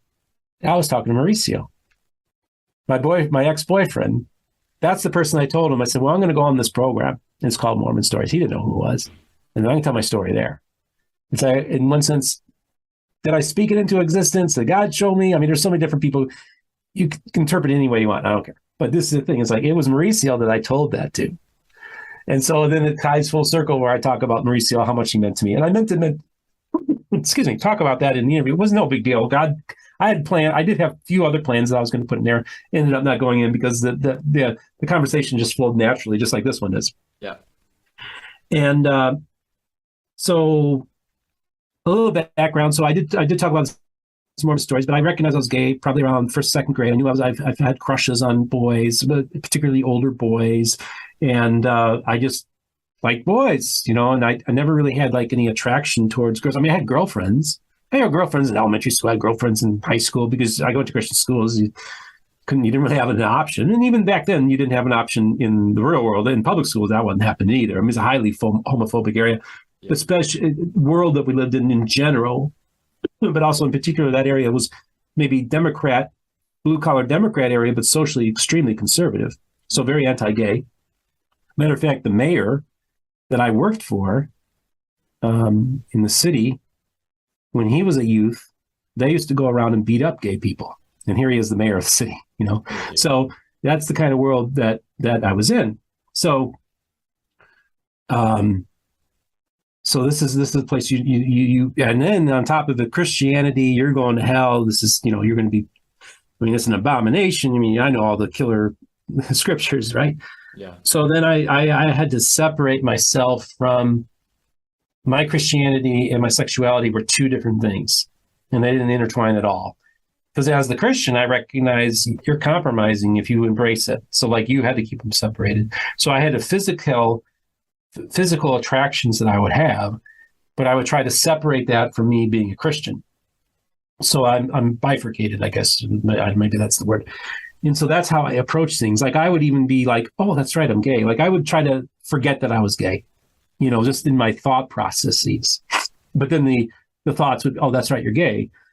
And then as I'm growing up, and I talked about this on Mormon Stories, and I'm not going to tear up this time because I've told the story already, but basically I almost died from a burst appendix when I was in fourth grade. So this would have been probably around the same time, same age when I'm getting baptized in the Holy Spirit and I'm speaking in tongues. And I'm about ready to go under the knife. And I'm like, they're going to find out. That's the first thought, the last thought I had before they put me under was they're going to cut me open and they're going to find out I'm gay. Because I expected what would happen is they would cut me open. And I remember as a little kid, I would go garbage picking. Like we had alleys and I'd go pick through the garbage and look for things and, cool, toys or whatever, just cool things. I love going around, go through people's trash. Well, every once in a while you'd come across in garbage cans, you come across maggots, so I envisioned, I remember seeing a dead bird and it was full of maggots, and I imagined that was what was going to happen, is they're going to cut me open and I would be full of maggots. Like, this is the most disgusting thing I could possibly think of. So that, I honestly thought like I'm on the verge of dying. Like this is an emergency surgery because I was deathly ill. And I'm more afraid that they're going to find out I'm gay than whether I'm going to die or not. So that's a lot to put on a kid that's like what, 9, 10 years old.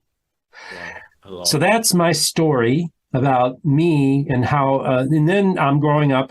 So now my strategy was, now I realized, and I think I talked about this, was I have a younger sister. So I had 3 older brothers and sisters. They had a 10-year gap, and then I was born. So they all get married when they're like in their early teens, late teens, early 20s. That was the last generation that got married young. And then I had a younger sister who's 22 months younger than me, and we're Gen Xers. So they were boomers, and we're Gen Xers. And she's 22 months behind me. And I thought, okay, I can play this game up to a certain point. And that certain point will be when my younger sister gets married. It's going to be this glaring thing is, why aren't you married? Because you're supposed to get married, right? So I knew once my sister got married, then I'm going to have to start being honest with folk and start living my life. Do you have any suspicions? None at all. No. None. Nobody. I don't think anybody that was my close family. I was so good at hiding it because I was a real rabid I was a big homophobe too. Like I was the biggest homophobe in the room, which of course was very common back then. So I put up such defense mechanisms. Also, because I was cruel and because I would make people feel little, because I was aggressive and I was acid tongue, that was actually a defense mechanism to keep people from getting too close to me. Like I was an intimidating person. You don't want to get in an argument with Steve because you just don't want to get in an argument with him. So I was able to put up these defense mechanisms around me and have this persona of being like this really like precise, argumentative person. And if you get your facts wrong, I'm just going to crush you. And that's how I did. But that was also me trying to protect myself as well. So it's like a defense mechanism. It totally was, yeah. So I just realized once my sister, I think I was in my mid-20s. Yeah, probably my mid-20s. Yeah. Yeah, it would have been around this time. Yeah, would have been about mid-20s sometime. She gets married. I'm like, okay, well, as the clock was ticking to the wedding day, my clock was ticking to, not long, within a year, I leave my job with the city. I take my job at Borders Bookstore. Borders Bookstore is about the only area in that area that's very highly blue collar, or very suburban and blue collar, so it doesn't have a whole lot of culture. So the main cultural place that people went to was Borders, and it was the only place that LGBTQ people felt safe space there. So you had a lot of LGBTQ people that worked there, and I was a regular there. I knew, okay, I can build my own community by taking a job here and have my own community my own support system, because we all knew what it was like in the 90s growing up gay in that particular area. We all were traumatized on some level. So you'd have this commonality. So here he is, right-wing Republican gay guy who works at Borders amongst a bunch of progressives and evangelical Christians. So this was another example of a world that I lived in. So you had two groups. You had LGBTQ people and evangelicals working at Borders. Those were your two main camps. Because it's a highly evangelical area too. There's a lot of Christians live in that area. Yeah. And so you had this, so I lived in this perfect world where I had evangelical friends who were like, okay, well, they had to accept me because I had this whole team of LGBTQ people too that were going to be there to support me. So I literally walked this tightrope of being gay, Christian, evangelical at Borders, and I was able to do well with both groups. So that was I just realized that's another example of being able to be a bridge builder and bring people together and stuff like that. So yeah, so that was me building an intentional community on my own by taking my job at Borders. I'd get my job at Borders within a few months. I'm telling everybody, tell my story. I come out. And it felt really good when I first came out, and I flourished for a while at Borders, but then I suffered depression. So I suffered terrible depression during this period of time. And, so this I have this parallel story, evangelical Christian, being gay, realizing you're gay at a very young age, and then suffering depression since, you're like 12 or 13. So I had all these parallel stories going on all at the same time. So there's a real battle going on up here, as you can imagine. Oh, I bet you're very conflicted, and probably growing up in the church, some Christians and even some, Mormons would probably believe that, God wouldn't create you gay, right. that this is some trial, or this is, either caused by sin, and you can, through enough faith or enough Yeah. prayers or through some sort of healing, Yeah. God will take it away from you. But from your experience, did that occur? No, and I never really thought I didn't think there was anything to that. I mean, part of me didn't want to change. I mean, in one sense, Part of who you are, and you're. yeah, I was like, I like guys. I mean, I didn't really want to change that, right? Because that was just like no different than a guy who likes girls. And they don't really want to change that, right? But I like girls. No, like when I reflect on myself, it wasn't even a conscious decision, Right. Maybe there was some sort of societal influence, but really I've just always been attracted to girls, even from a young age, and it's not something that I could choose to change. I don't think enough faith or prayers could cause me to change the other way. Yeah, I'm with you on that, and that's how I saw it too. Because I'd watch people like, oh, 700. I saw somebody on the 700 Club, and they gave their testimony of how God changed them, and I guarantee that person's gay now. They're still gay. They never were not gay, and that was the lie, the great lie that happened with Evergreen. It often happened to Exodus International within the evangelical world, and those are all shut down now because it was junk science, and it didn't work, and nobody was cured. And it was just a waste of everybody's resources and time, and people were basically mentally tortured going through these groups. So I saw that. I saw what these people, I heard about what happened at these camps, these conversion camps. Like, I ain't doing that. I'm not going through that, And so I didn't know how to handle it, but I guess I realized that once all my siblings were married, my youngest one in particular, and then I felt like I needed to start living my life. And that was really the catalyst. And yeah, it was hell, dude. Didn't like it. But I also now look at it and think that's what makes me empathetic to all people, because I know what it's like to be a right-wing conservative who hates the fact that he's gay. Yeah. So I lived in both camps. I still do in one sense, So I don't go and look at LGBTQ people as my friend or my enemy. I just look at them as being individual people that I love. And the same thing with people on the right-wing side. I'm not doing all this right-wing stuff with you, but I love you. And I agree with you on some of the stuff, but just I do with LGBTQ people. I agree with some of it. I disagree with some of it. And I'm happy. That's a place I like to be. Yeah. No, and you probably have that empathy towards them, that understanding. And I was going to ask a question. I think it's just slipped my mind. I'll come back to it after the question I was going to ask. But where are you now in your faith and with regards to your sexuality? Would you be of the belief that it's still a sin? Christians might point to certain verses in the Bible, or do you believe God's made me this way? Do you believe that you would be okay in your faith or your walk with God if you were to have a romantic, intimate relationship with a man? Talk about, sort of where you are in terms of that. Yeah. So people ask me, are you going to date someone? No, it's honestly, I am so focused I'm laser focused on what I'm doing that I don't really want any distractions. Although, so like I talk to some of my friends, my old buddies, and I'm talking to them on Zoom, and I got like 3 or 4 rugrats running around making all this noise, and all these kids. And it's like, and you can just tell, you can look in their eyes, like, oh, like they're so worn out. I'm like, man, I feel bad for you. How do you even function? There's no rest for you. And I'm like, man, I'm so glad I'm not tied down like that. Right. So that's kind of how I looked at it. And that's maybe because at this point in my life, I don't want to be. Right. In one sense, I look at it as being tied down.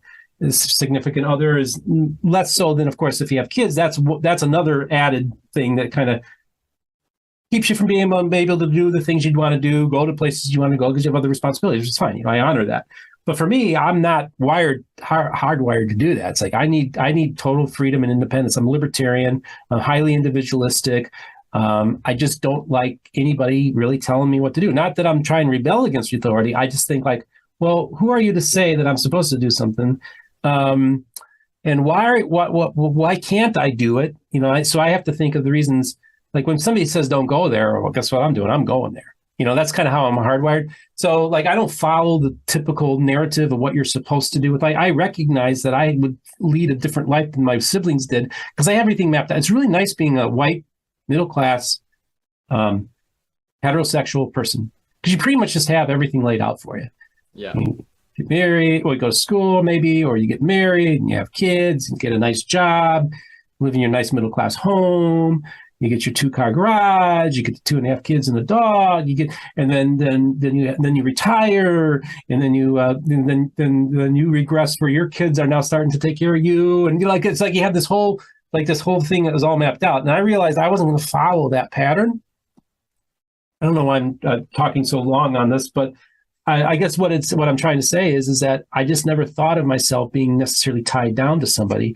Not that I'm saying that that's a bad thing, but so I'm going into this like, I don't know. I was told not to make any plans, so I'm not going to make any plans. Maybe something will happen. Now, whether I think it's a sin or not, I think, man, it's between you and God. Yeah. I honestly don't. I don't get it. This is what I honestly, genuinely don't get. I don't know how you could be somebody who regularly practices the sin of gluttony, which is the food that you eat is talked more about in the Bible than who you sleep with. And why you don't follow kosher, I'm not sure.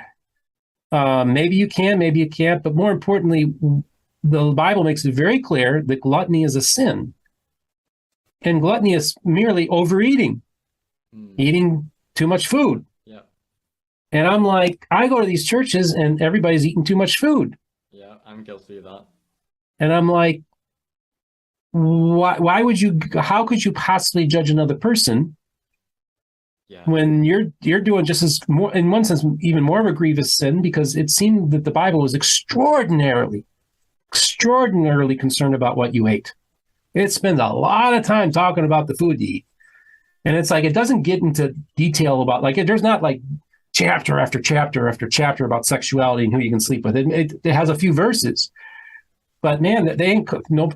The bacon double cheeseburger is one of the greatest abominations that's ever seen, this world has ever seen, according to kosher theology. So, the kosher law.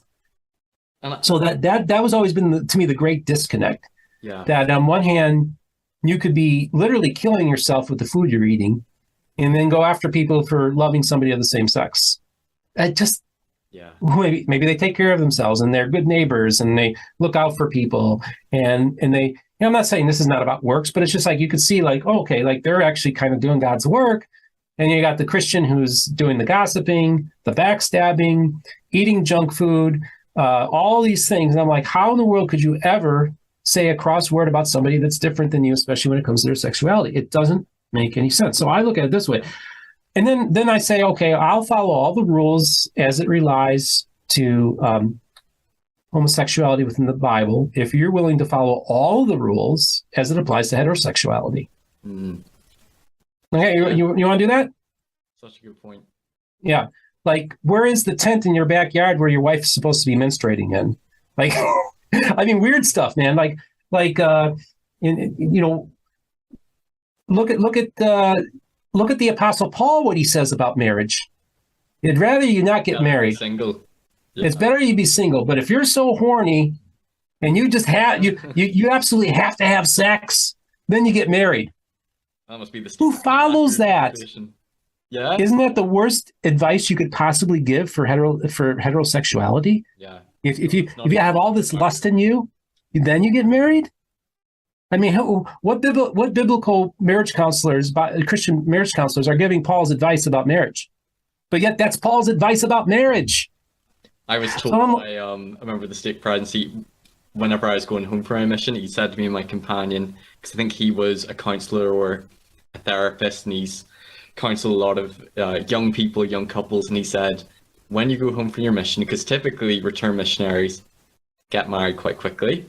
Maybe multiple motivations, but definitely sexual relations is probably one. They don't want to make a mistake, and the sooner they can get married, the sooner they can have sex. And he said, don't get married just so you can have sex, because there's a lot of marriages that go wrong, doing it that way. And again, what you were sharing, you're so right. Like, God is the ultimate judge. Like, we shouldn't judge others. There's so many times where Jesus says, why do you consider, is it the mote in your brother's eye, but consider the beam in your own eye? And like when you look at the teachings and also the example of Jesus, like I love his parable, the parable of the Pharisee and the tax collector. And the Pharisee was boasting in his righteousness, and he was pretty much judging the tax collector. Well, I'm glad I'm not like him, you know, a sinner.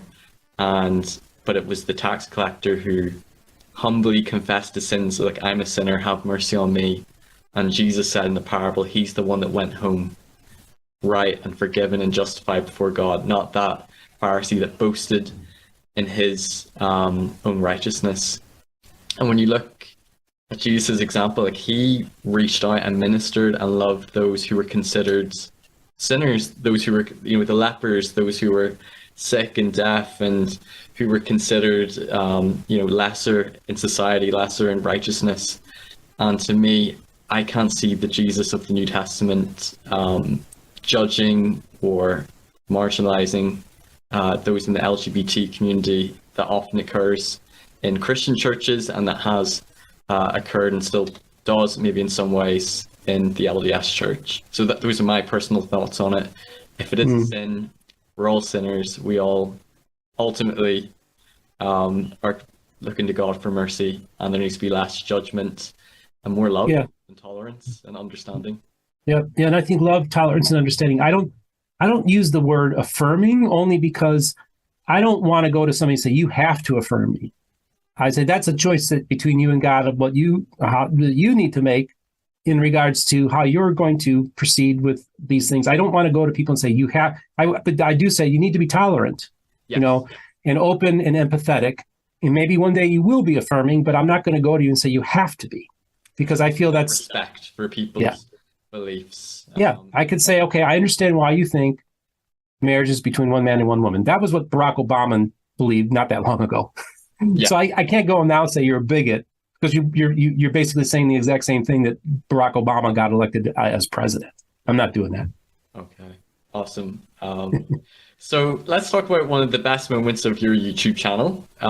You can talk about any other highs or any cool things, but I think the Joseph Smith photo, I think you said that's been probably, it just took off. It exploded in the views. It was really big in social media. What was it, around a month ago? No, I can't even remember. Yeah, it's been a month, about a month and a half now. It's not that long ago. It feels like forever ago. I know. But why don't you talk to us about you know, everything that was going on? Yeah. How in such a quick period of time you got John Hamer on, and talk about the Joseph Smith photo. Take it away. There he is. There he is, Joseph Smith. So before I tell that, I want to tell a prelude to that story, because this is find so interesting. Was my channel has less than 100 subscribers, and I get in touch with Mark Staker of the Church Historian's Office, and he wrote this book about Tunbridge Farm, which is the farm that they had, that Joseph Smith Sr. owned and operated in the 1890s in Vermont. And he's doing excavating, and they had theories about what they were growing at the time, but they didn't know what crops they were growing at the time. That they surmised maybe what it was, but they weren't sure. So he goes to me and said, they're going to run this stuff through I forget, it's a certain machine, it's escaping me, and it's going to be able to help us identify what's in the spores of what they were growing at the time. So they're able to dig down to the surface, find these spores or whatever, and that would identify what Joseph Smith Sr. was planting at the time that they lived there. Now, that sounds all really technical and obscure, but it's not, because he said, I'll come on your program, you interview me, and then I'll come back on and we'll give the results. So all summer long, I'm waiting. We thought next week the results, and we kept on getting pushed. And finally, 2 months later, he comes on the program. He gives the results to the world for the first time, saying that, yes, they grew hops. That was what they grew in Vermont. So that's history. Like, literally, for the first time, somebody from the Church Historian's Office comes. He could go on he could go to Deseret News. He could go to any podcaster he wants. He comes on this little evangelical that has hardly any subscribers and broke news. Now, that's not the first time that's happened, but then I would have never seen this coming. In that, for folks for the very few of you who are watching this program who are not aware of any of this, on a Thursday, the news broke that they believe they identified a daguerreotype of Joseph Smith. In other words, a photograph, early photograph of Joseph Smith, early in the sense that this is a relatively new technology at the time. And it was identified. And that was a Thursday. And now by Friday, I'm taping the interview. Now, the question is, how does this happen, right? Because it's a remarkable story. Well, it all starts from the very beginning, because the very first group that I reached out to was the Community of Christ. And they were doing this book club about the biography of Joseph Smith III. I'd read this book. I checked it out of the library like 15 years before. I love Joseph Smith III. I think he's a cool dude. And I see this thing on Reddit. I sign up for it. I totally forget about it. And then I get this notice. Oh, I'm going to hop on. Now I'm nervous because I never talk to anybody that's in the restoration. I'm like, hi, I'm your evangelical interloper. I just want to say on behalf of all that we've been doing for the last 200 years to you guys, I want to apologize. And they immediately, the group, and there was like 100 people on the Zoom call every week. Well, the people who were facilitating this conversation were members of the church historian's office history team at the Community of Christ. In particular, the two that that stick out the most is Lachlan McKay, and Barbara Walden. Now, I knew who Locke was because he's been on, I believe he's been on Mormon Stories, but he's been on Gospel Tangents. And he's a direct descendant of Joseph Smith. He's an apostle in the church, and he serves in the church history team. So the very first prominent person that I actually met in this whole endeavor was Locke. Wow. Before I met Richard Bushman, before I'm talking to John Dehlin, before I'm talking to Sandra Tanner, before I'm talking to Dan Vogel, I have a relationship with Locke. Now, I also then reach out to John Hamer a few months later and ask him to come on my program. We do this fantastic interview with John Hamer. He loved it. He felt it was one of the best interviews he's ever done. And he's been on some of the big programs, right? So I just stay in touch with John Hamer. And every once in a while, I'll email Locke about maybe coming on, and I don't hear back from him, or maybe you do. And I just kind of periodically reach out to Locke. Well, it's Thursday night, and I'm supposed to interview Noah Van Sciver Friday morning for my Friday slot. I get a message from Noah saying, and Noah wrote the graphic novel of Joseph Smith that just came out. Mm-hmm. And Noah says, you know what, my babysitter canceled out on me. I won't be able to tape Friday morning. So it's Thursday night. It's 9 o'clock. I'm like, I wonder what I should do. Well, one of my friends, Reed Russell, I think that's his name. He's based in Independence. He said, you ought to see about getting those guys on your program. Oh, yeah, that'd be kind of cool. Didn't think anything of it. And then my cancellation happens. So here it's 9 o'clock. I'm like, I'm going to message John Hamer and see if maybe he can get me Locke on. Like see if him and Locke could come on my program. So I have a relationship with John, and he'd be a good person to have on because he's a history buff and all that. He said, let me get back to you because Locke is being inundated for interview requests to go on different podcasts. But he said, I think yours would be the best one for him to go on. I'm like, okay.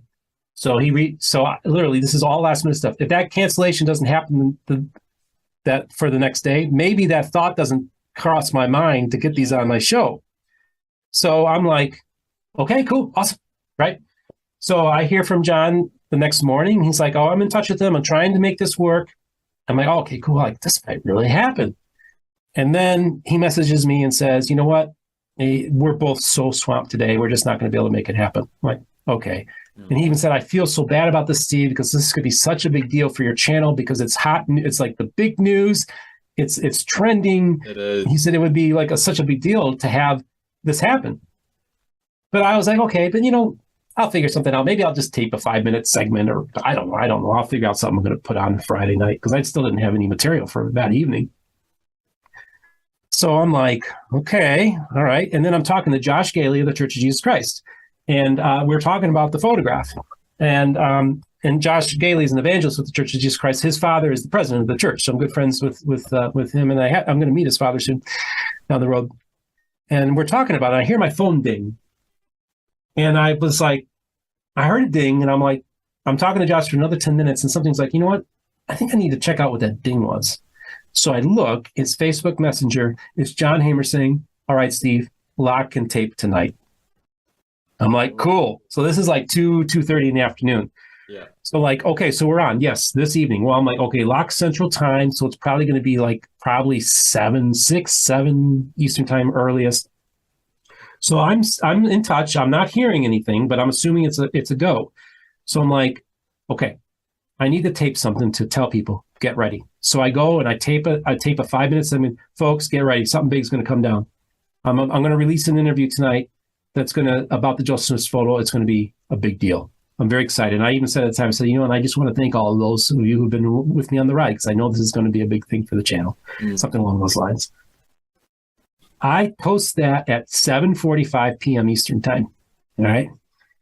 I still haven't heard anything. I still don't have the interview scheduled. I'm sitting there like, boy, I sure took a risk, but I thought, no, I gotta build something here, because I typically release something at 6 and nothing's been released. I better put it out there. Why I haven't released anything yet, and stay tuned. So I'm sitting there, and it's like, okay, about a half hour goes by and nothing. And then at 8:20, I remember these so well, and I'm glad I'm saying this because it documents the story too. Because at 8:20, I got a ding from John. He said, he'll be ready at 8:30. So I'm like, okay. So I get everything set up. 10 minutes. So I have the studio's all set up, all ready to go. And I'm like, okay. And then 8:30, boom, there's Locke. There's John Hamer. 8:35, we start filming. We talk for 45. I hadn't even read the paper. I just was going by what I was hearing on social media, my observations, because I kind of thought maybe it was him because of the hairline, and all this kind of stuff. But I'm going into like, I really don't know. And so I tape it, I release it at 10:15 that night. It goes live and it explodes. Late on a Friday night, which is kind of a dead time to release stuff, it explodes. Wow. And I just remember the moment as I'm watching this, and Locke is going through, and he's showing. I'll show you exactly what really kind of sold me on this thing. I think it's in here. If not, no big deal. But what sold me was. I'll put a link in the description for people to watch that video if they. Yeah, please do. It's yeah, okay. So what did it was he showed me these images, and as he's doing on the mouth. Yeah. As he's doing on the side of the mouth, the big side, that's like big time like that. And I'm looking at that precisely, and then I'm matching it up with the painting, and I see the same bump. I see that same detail. I see the same lips. I see everything really come into focus. So as I'm interviewing them, I'm having this moment where I'm realizing like, this is Joseph Smith. Whoa. And how exciting to be part of that, part of the story. Like to be the very first on-camera interview of the people. I get some idiots on Facebook like, what's a big deal about? I'm like, there's a couple haters of mine out there. There's always haters.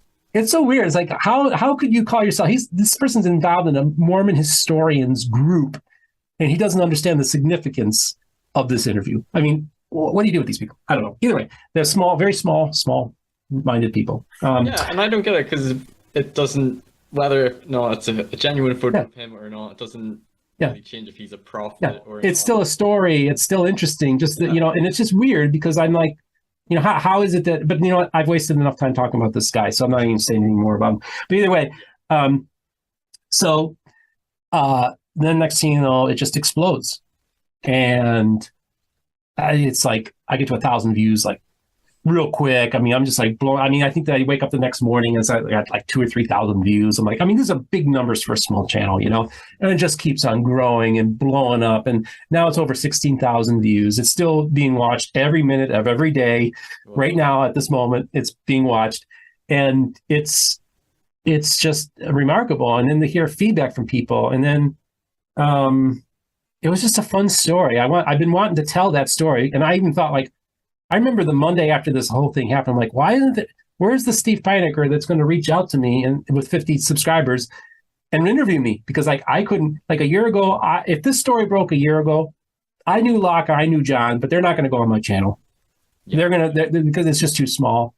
But maybe I could get John Hamer to come on and say, what was it like, John, or no, what I would do is I would get the guy on who got them on. Like, hey, what was it like to talk to these guys? That's my whole strategy if I tried to build a channel. It's like, I also like to talk about the inside stuff. This is interesting stuff, the background, and so it's been a remarkable ride. It's very exciting. And just think about this. This is the most beautiful story about this is that on a Thursday in this obscure journal based out of Independence, Missouri that nobody's ever heard of breaks probably the only story that's going to be bigger than this is if they find the lost 116 pages. So second only to finding the lost 116 pages, finding a photograph of Joseph Smith is a big deal. So you have this small church in Independence, Missouri, this small journal that breaks the story. And then within 24 hours, you have this small little YouTuber who's an evangelical be the very first interview. And think about this, these tiny, completely controlled the narrative. and of course, we're in the shadow of this big church that's one of the wealthiest, most powerful churches in the world. And this little journal, this little church, and this little YouTube channel, literally, like, we were the only place you could go to get the information. And it wasn't pre-planned. It wasn't foreseen. It all just came together. And I listened to the interview. If I remember right, they're pretty much 90-something% sure that it's it's pretty much authentic, that it is. This is a photograph of Joseph Smith in 1844, so it would have been towards the end of his life. Yeah, it was a couple months before. That's what they're dating it, about maybe March or April of 1844, as I recall. And some people would have given the pushback that Joseph Smith probably has a bigger nose than what it looks like in that photo. I know John Hamer discussed that. Do you remember offhand what sort of like their response was to? Yeah, well, so it was interesting because in one sense, John Hamer had him looking. Actually, it's so funny because a lot of people don't like it because Joseph Smith is not as attractive to them as in their mind of what he was supposed to look like. And John Hamer, he actually had a view of Joseph Smith looking less attractive than this guy. So because he was going by with the side angles with the nose, the way it stuck out and stuff like that. So he had the side profile, but it's all camera angles. So if I'm down like this, my nose looks different than if it's like this, so everywhere you're at the camera. So you can only, if it's straight on, if it's off a degree or whatever, your nose is going to look different. Mm-hmm. But it's look, I don't take sides in this, but I'm maybe by the time this interview airs, you'll have already. Well, I have scheduled for tonight, so today is a Friday. I still have to schedule it, by the way, and I got to give it a title. But I got an expert for another image expert who is going to give his reasonings, his thoughts on what he thinks about the photograph. But I get contacted by somebody out of the blue, and I can't give too many details. But I was presented something that nobody else has seen. And I look at it and I'm like, I had that second moment where I went from like 95% sure it's him, or 99% sure to basically 100% sure it's him, because it's another line of evidence that I saw that I was like, and so this guy's going to come on my program now too. And so if he comes on, because it's going to probably be a few weeks, it's literally, in my mind, it's going to change the way Mormon history. They're going to have to rewrite parts of Mormon history.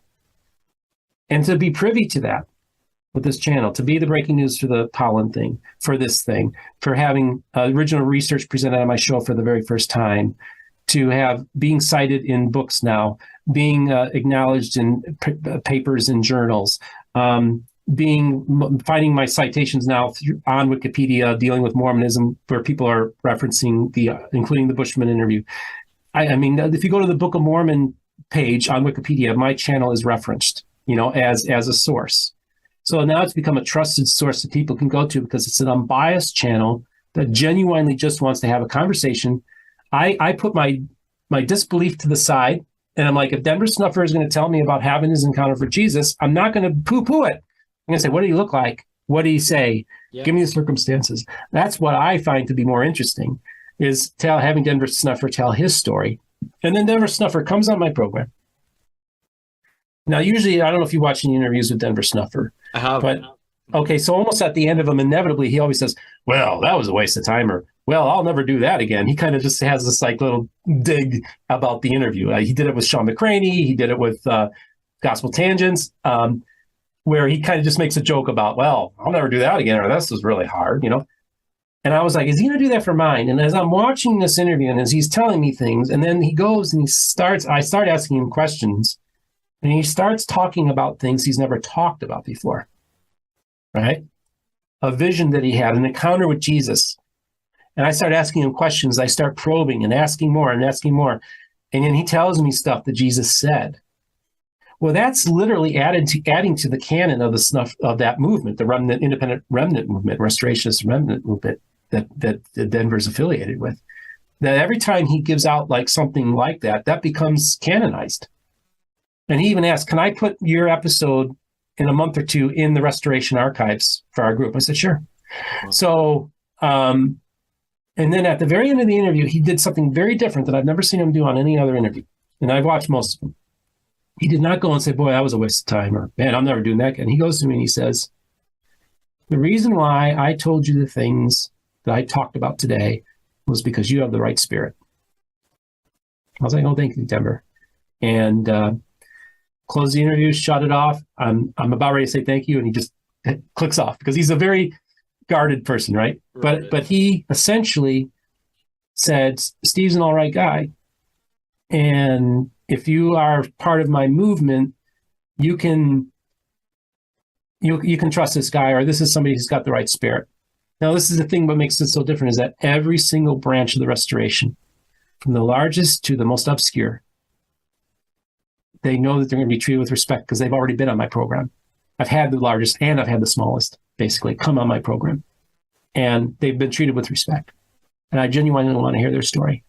And to me, that's what it's all about. Building relationships, friendships, talking to people, getting to know them, and that's so important to me because, like I said, we all look through glass darkly, dude. And, and this is the other thing too. I've had representatives from just about every single branch within the restoration who said the same thing to me that Denver Snuffer said. I like your spirit, or I believe the Holy Spirit is operating through you. I have had people come to me and say, I see the countenance of Christ in you. I've had people say, I believe that you're going to play a role in bringing forth Zion.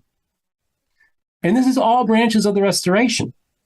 And again, this is just supposed to be some stupid scholarly secular program. We talk about the books. I do book reviews of the books, and maybe I'll get an author on now and then. And now it's become like people are being spiritually fed.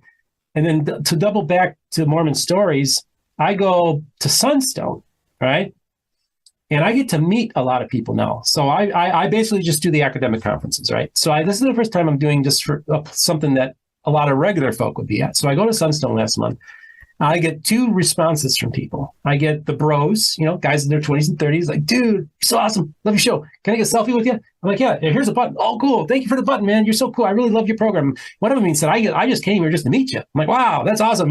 So I'm getting all these cool dudes around your age, a little bit older, coming up to me, think I'm cool. I'm like, okay, this is kind of cool. Like, I'm geeking out. They're geeking out, and they think I'm cool, and I think that's kind of awesome. And I think they're cool, too. They're awesome. All my fans are awesome. That's awesome. And then I have another group come to me. And these are more middle-aged women in their 40s and 50s. And they walk up to me and they say, my shelf just broke about a year ago. And I'm trying to put the pieces back together. And I don't know if I believe in God or not anymore. But I watch your channel because it gives me a place where I think I can maybe find my way back to God. Wow. Well, that's very similar to the letters the emails I was getting was from basically middle-aged women telling me the same thing, that they get a spiritual, that they're being spiritually fed by me. Now, I'm not, again, that goes back, well, what did Sean McCraney say? You're going to have a ministry. I don't have a ministry. Yeah, you're going to have a ministry. The next thing you know, like, I've had people say, you're my Sunday service. I just turn on your channel and just listen to your videos on Sunday.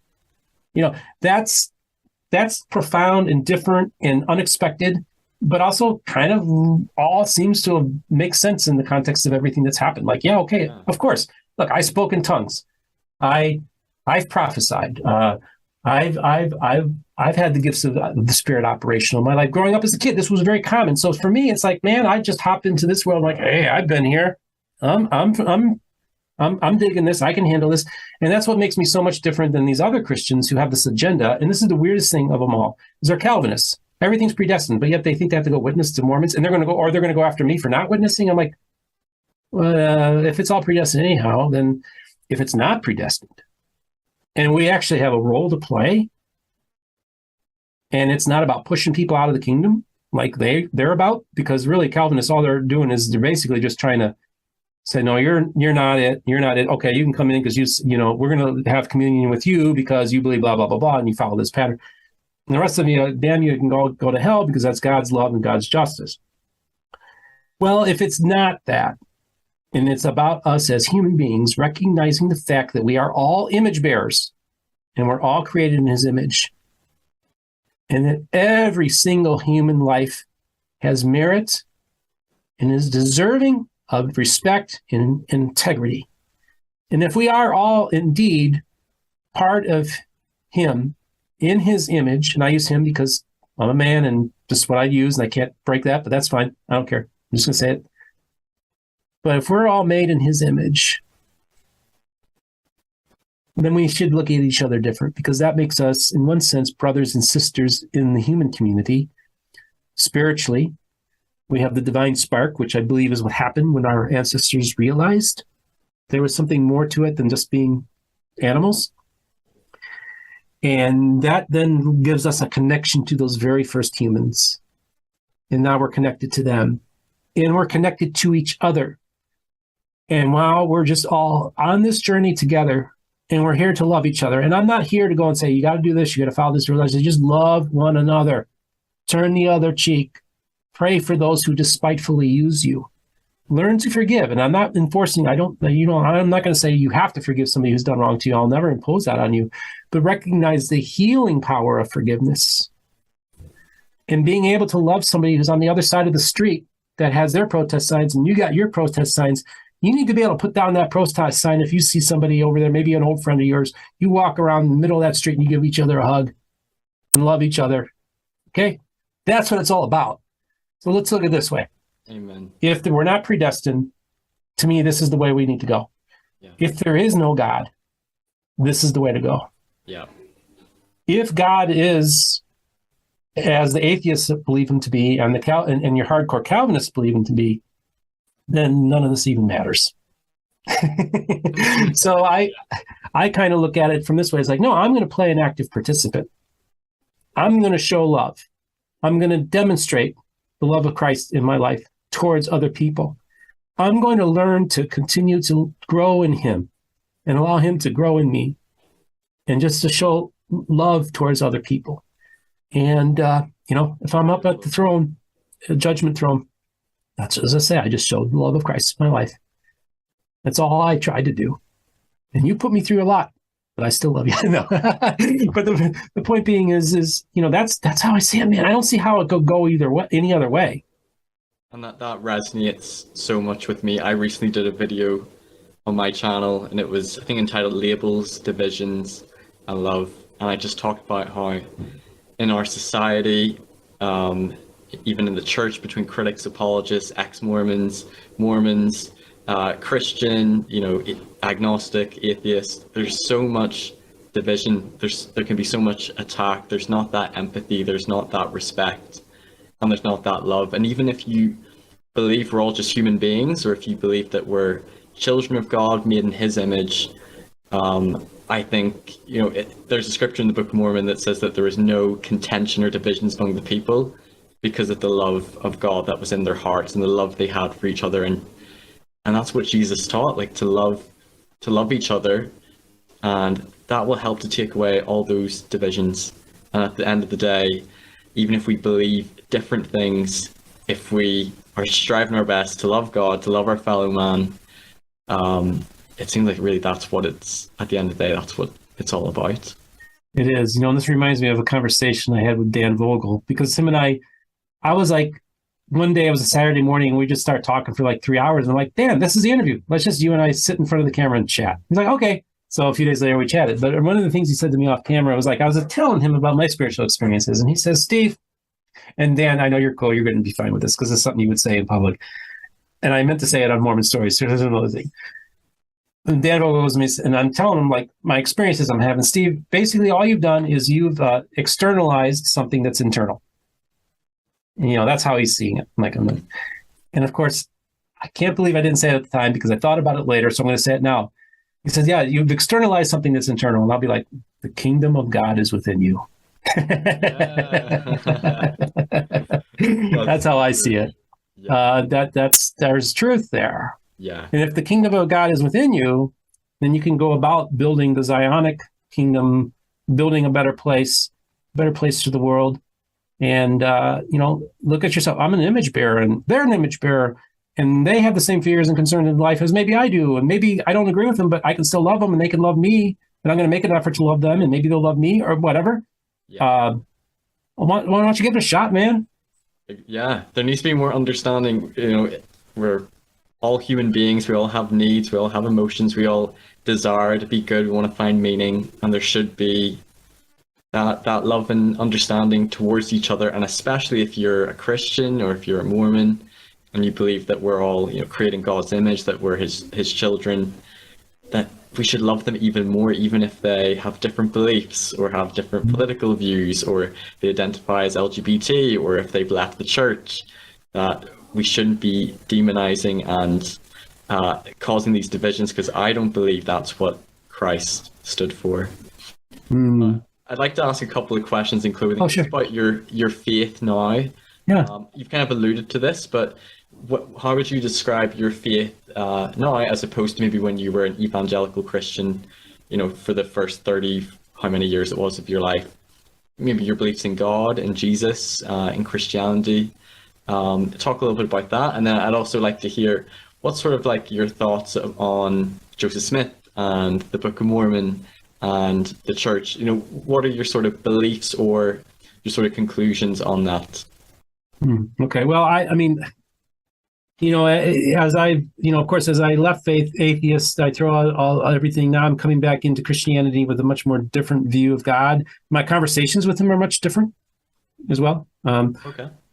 Partly because I felt much more closer connected to him when I was a real, like, hardcore believer. I talked with him all the time. I don't talk to him like that anymore, and I don't know if I can because of everything that I've been through. But I'm more about just waiting to hear from him if he has something that I think he operates through my gut. I think he gives me images of what I'm saying. He hasn't really communicated with me. I almost feel like, all right, Steve, these are the principles, the operating principles you're going to operate under, and then just go forth. And that's what happened. And then it exploded. So I think that the Lord's hand's involved in this. So I'm like, okay, what is my theology now, right? Like I've rejected my Calvinism of my past. I'm skeptical about a lot of these spiritual manifestations that people have within the charismatic Pentecostal movement. I went to a revival service a couple weeks ago. It was on a weeknight.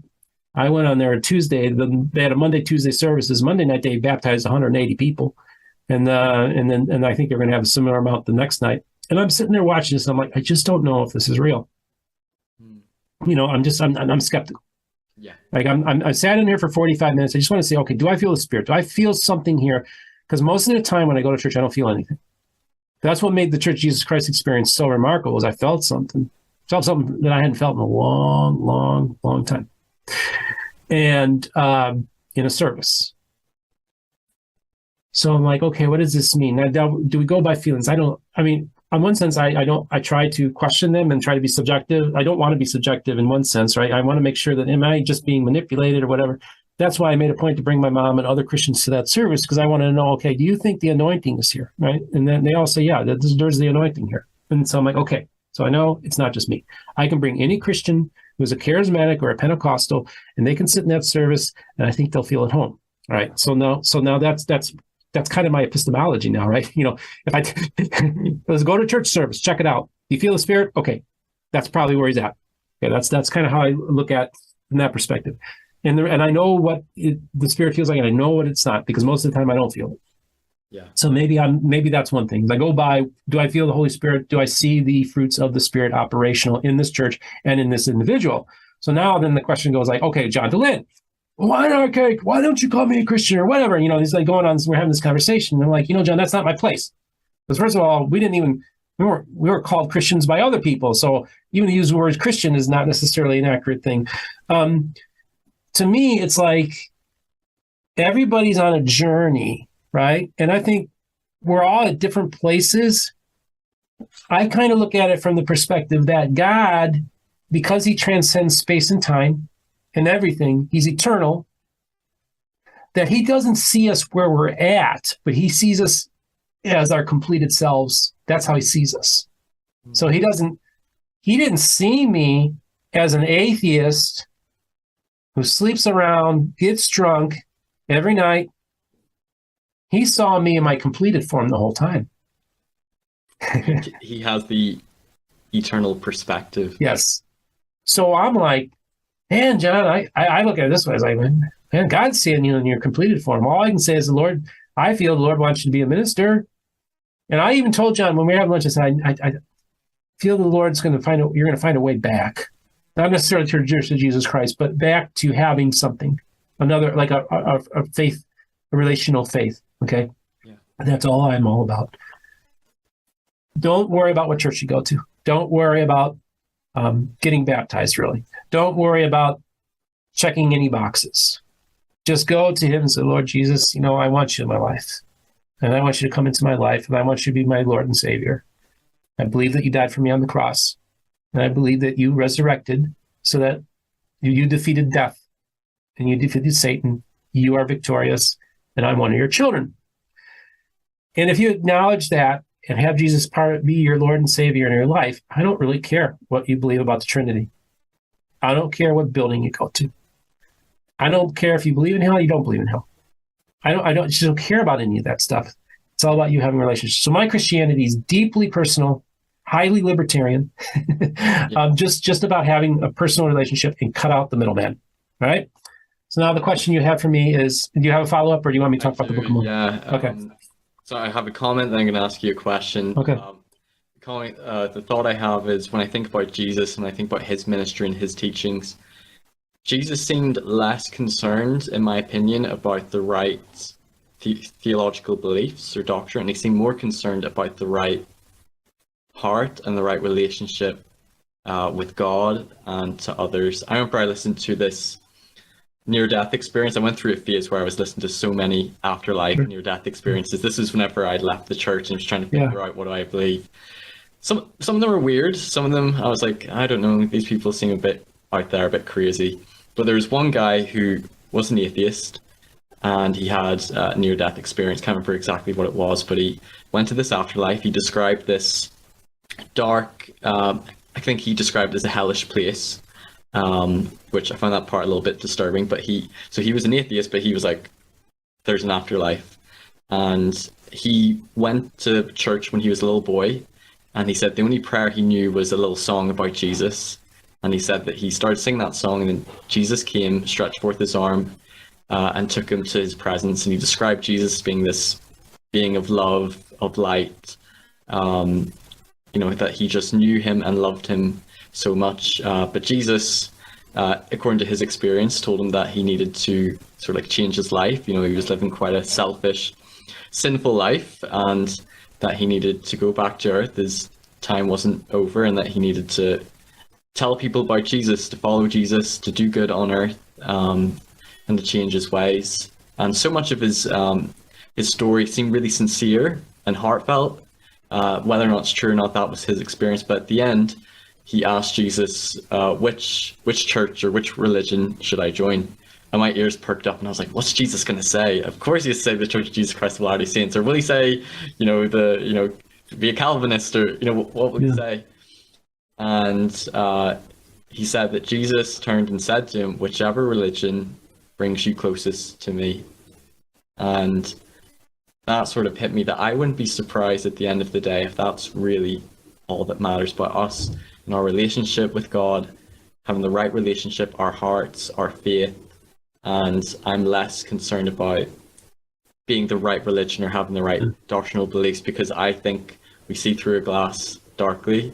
Yep. And if I were to claim that I know exactly what the next life is going to be like, really, I don't. No. And I find that just super profound. But I want to ask you a question. If you have any comments on that, share. No, that's good. I like that. You're very thoughtful.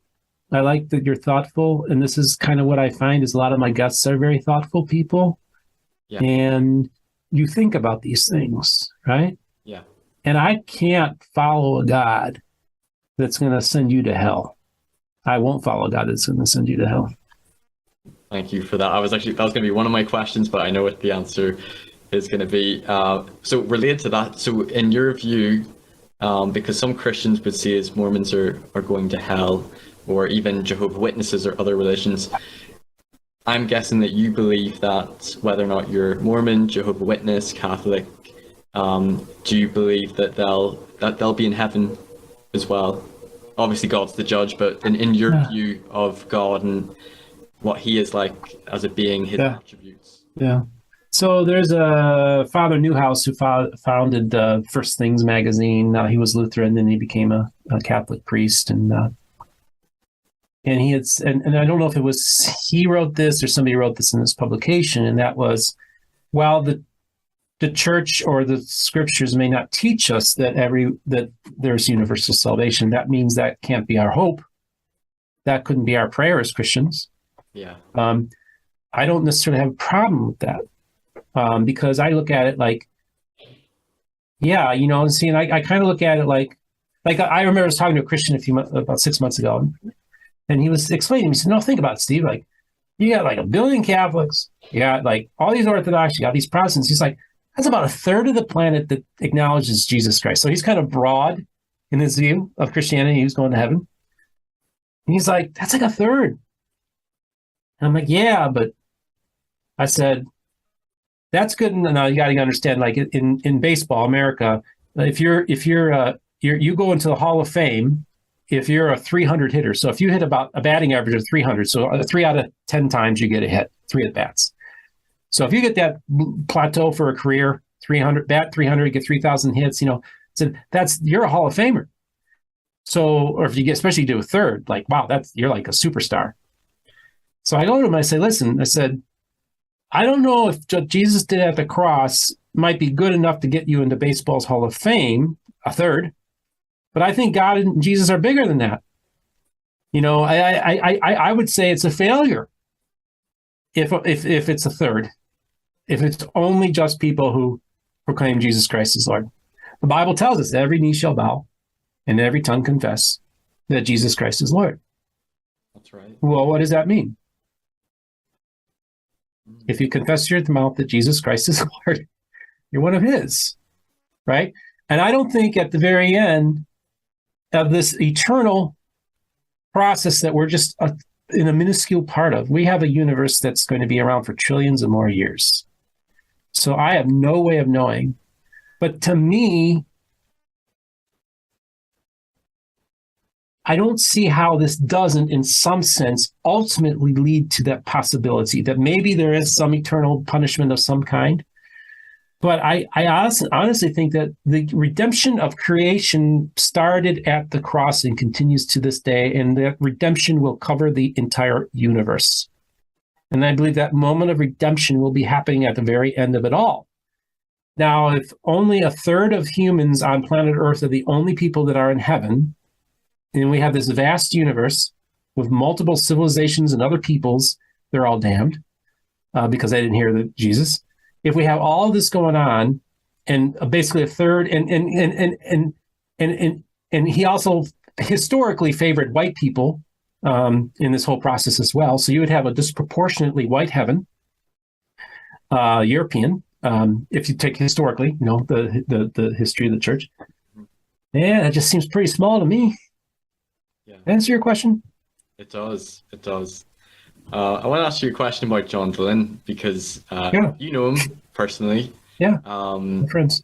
I've listened to him a lot of his podcasts.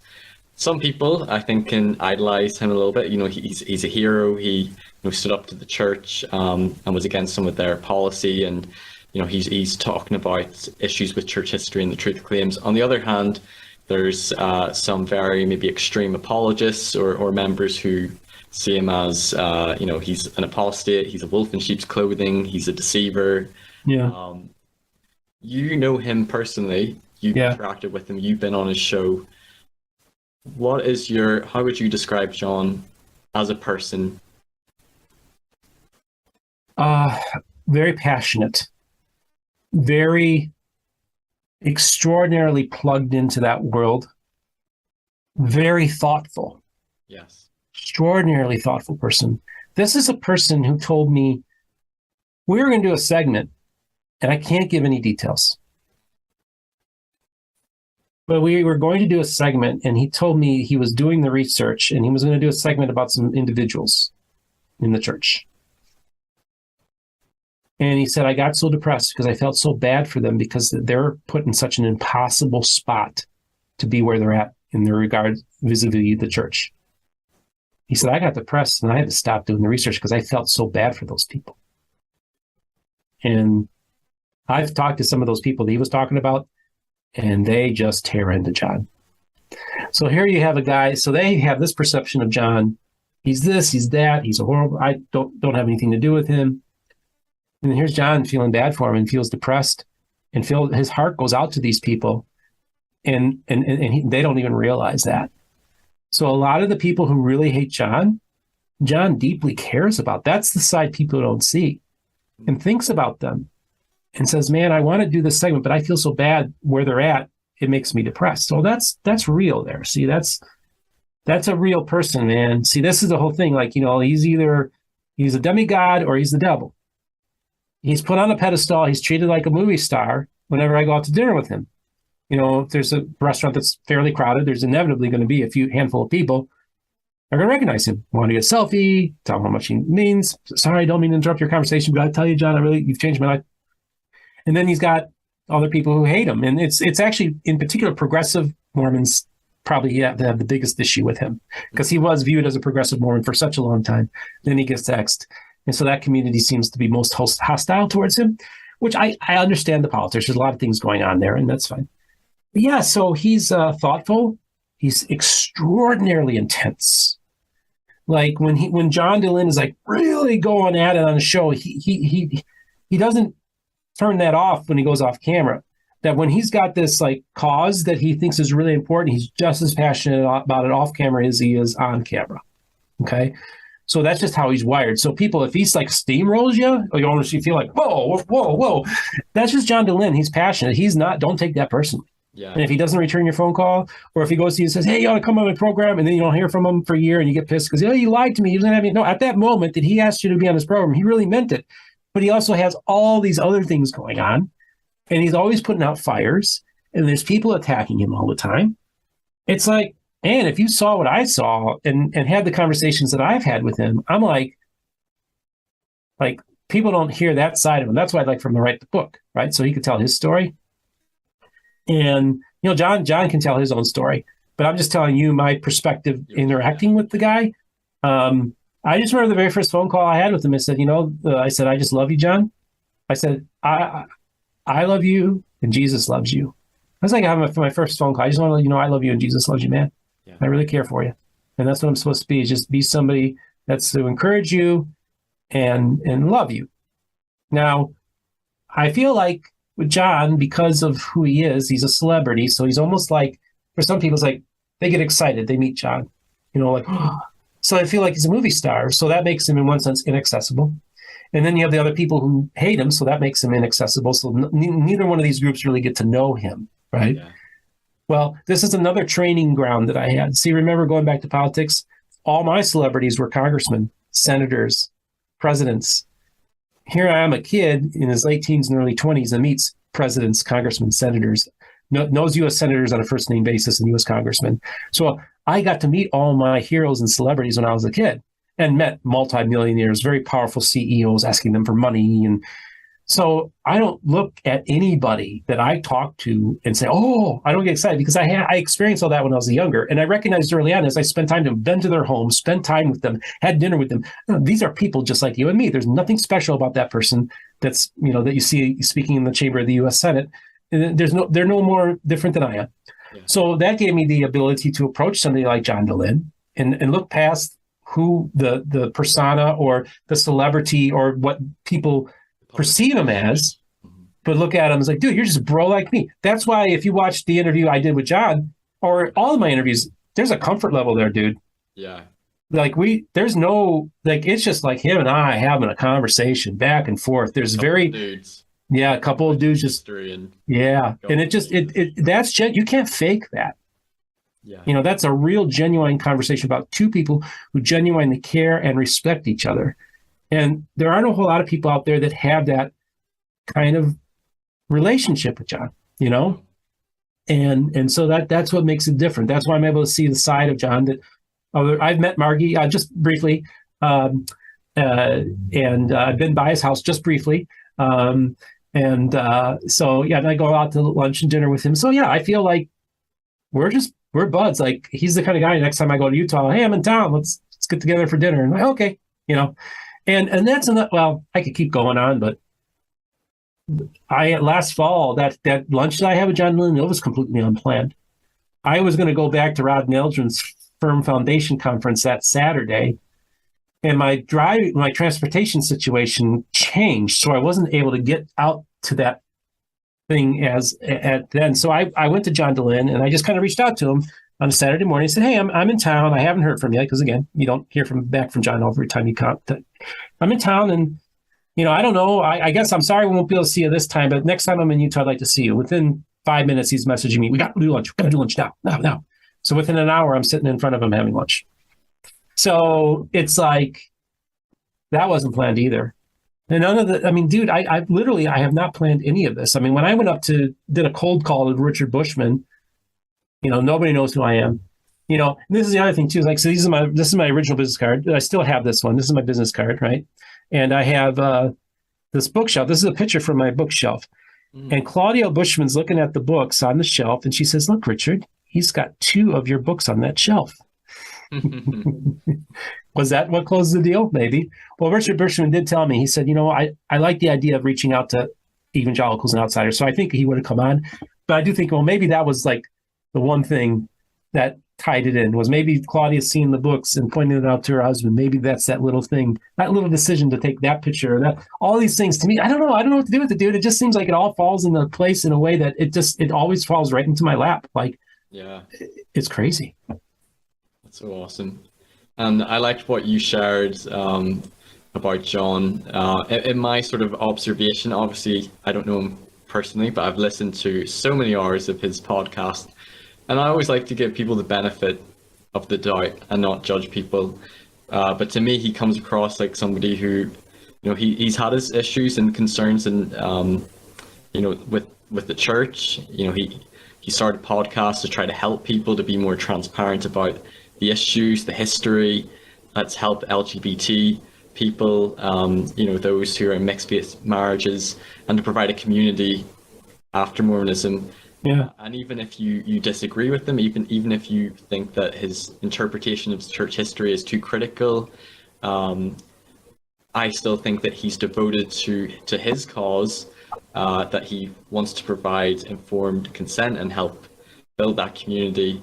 And you would know better than me, but it seems like he's sincere and his heart's in the right place. But of course, he can get angry at times. We're all human. None of us are perfect. Yeah, he gets passionate. I mean, he literally he'll admit to you that he often shoots himself in the foot. Yeah. That he's burned bridges he probably shouldn't have because of stuff he said in this program. He owns a lot of this too. He doesn't point fingers at people. I don't think he's ever pointed fingers at anyone in any conversation I've had. He always takes it back to himself about what he could have done differently. I should have done this. He's always thinking like a lot of the stuff that's happened to him has been, he kind of owns some of that too. On the personal level, where maybe he has personal conflicts with people, he recognizes that maybe he could have handled it differently. So he's introspective in that way too. That's awesome. Any final thoughts on Joseph Smith, the Church, the Book of Mormon, and anything else about your faith in closing? Well, I just think, first of all, this is really cool that I was able to come on your program today. Yeah, it's been awesome. And I told you, let's just let this thing breathe. We'll do like a nice 45-minute conversation of mine, introduce you to my base, and then I'll let them get to know me a little better if they're interested. And I think you might get a half dozen views out of this video, so that's a good start for a new channel. But it's more than that. I know. But my thoughts on Joseph. Well, in one sense, what is it?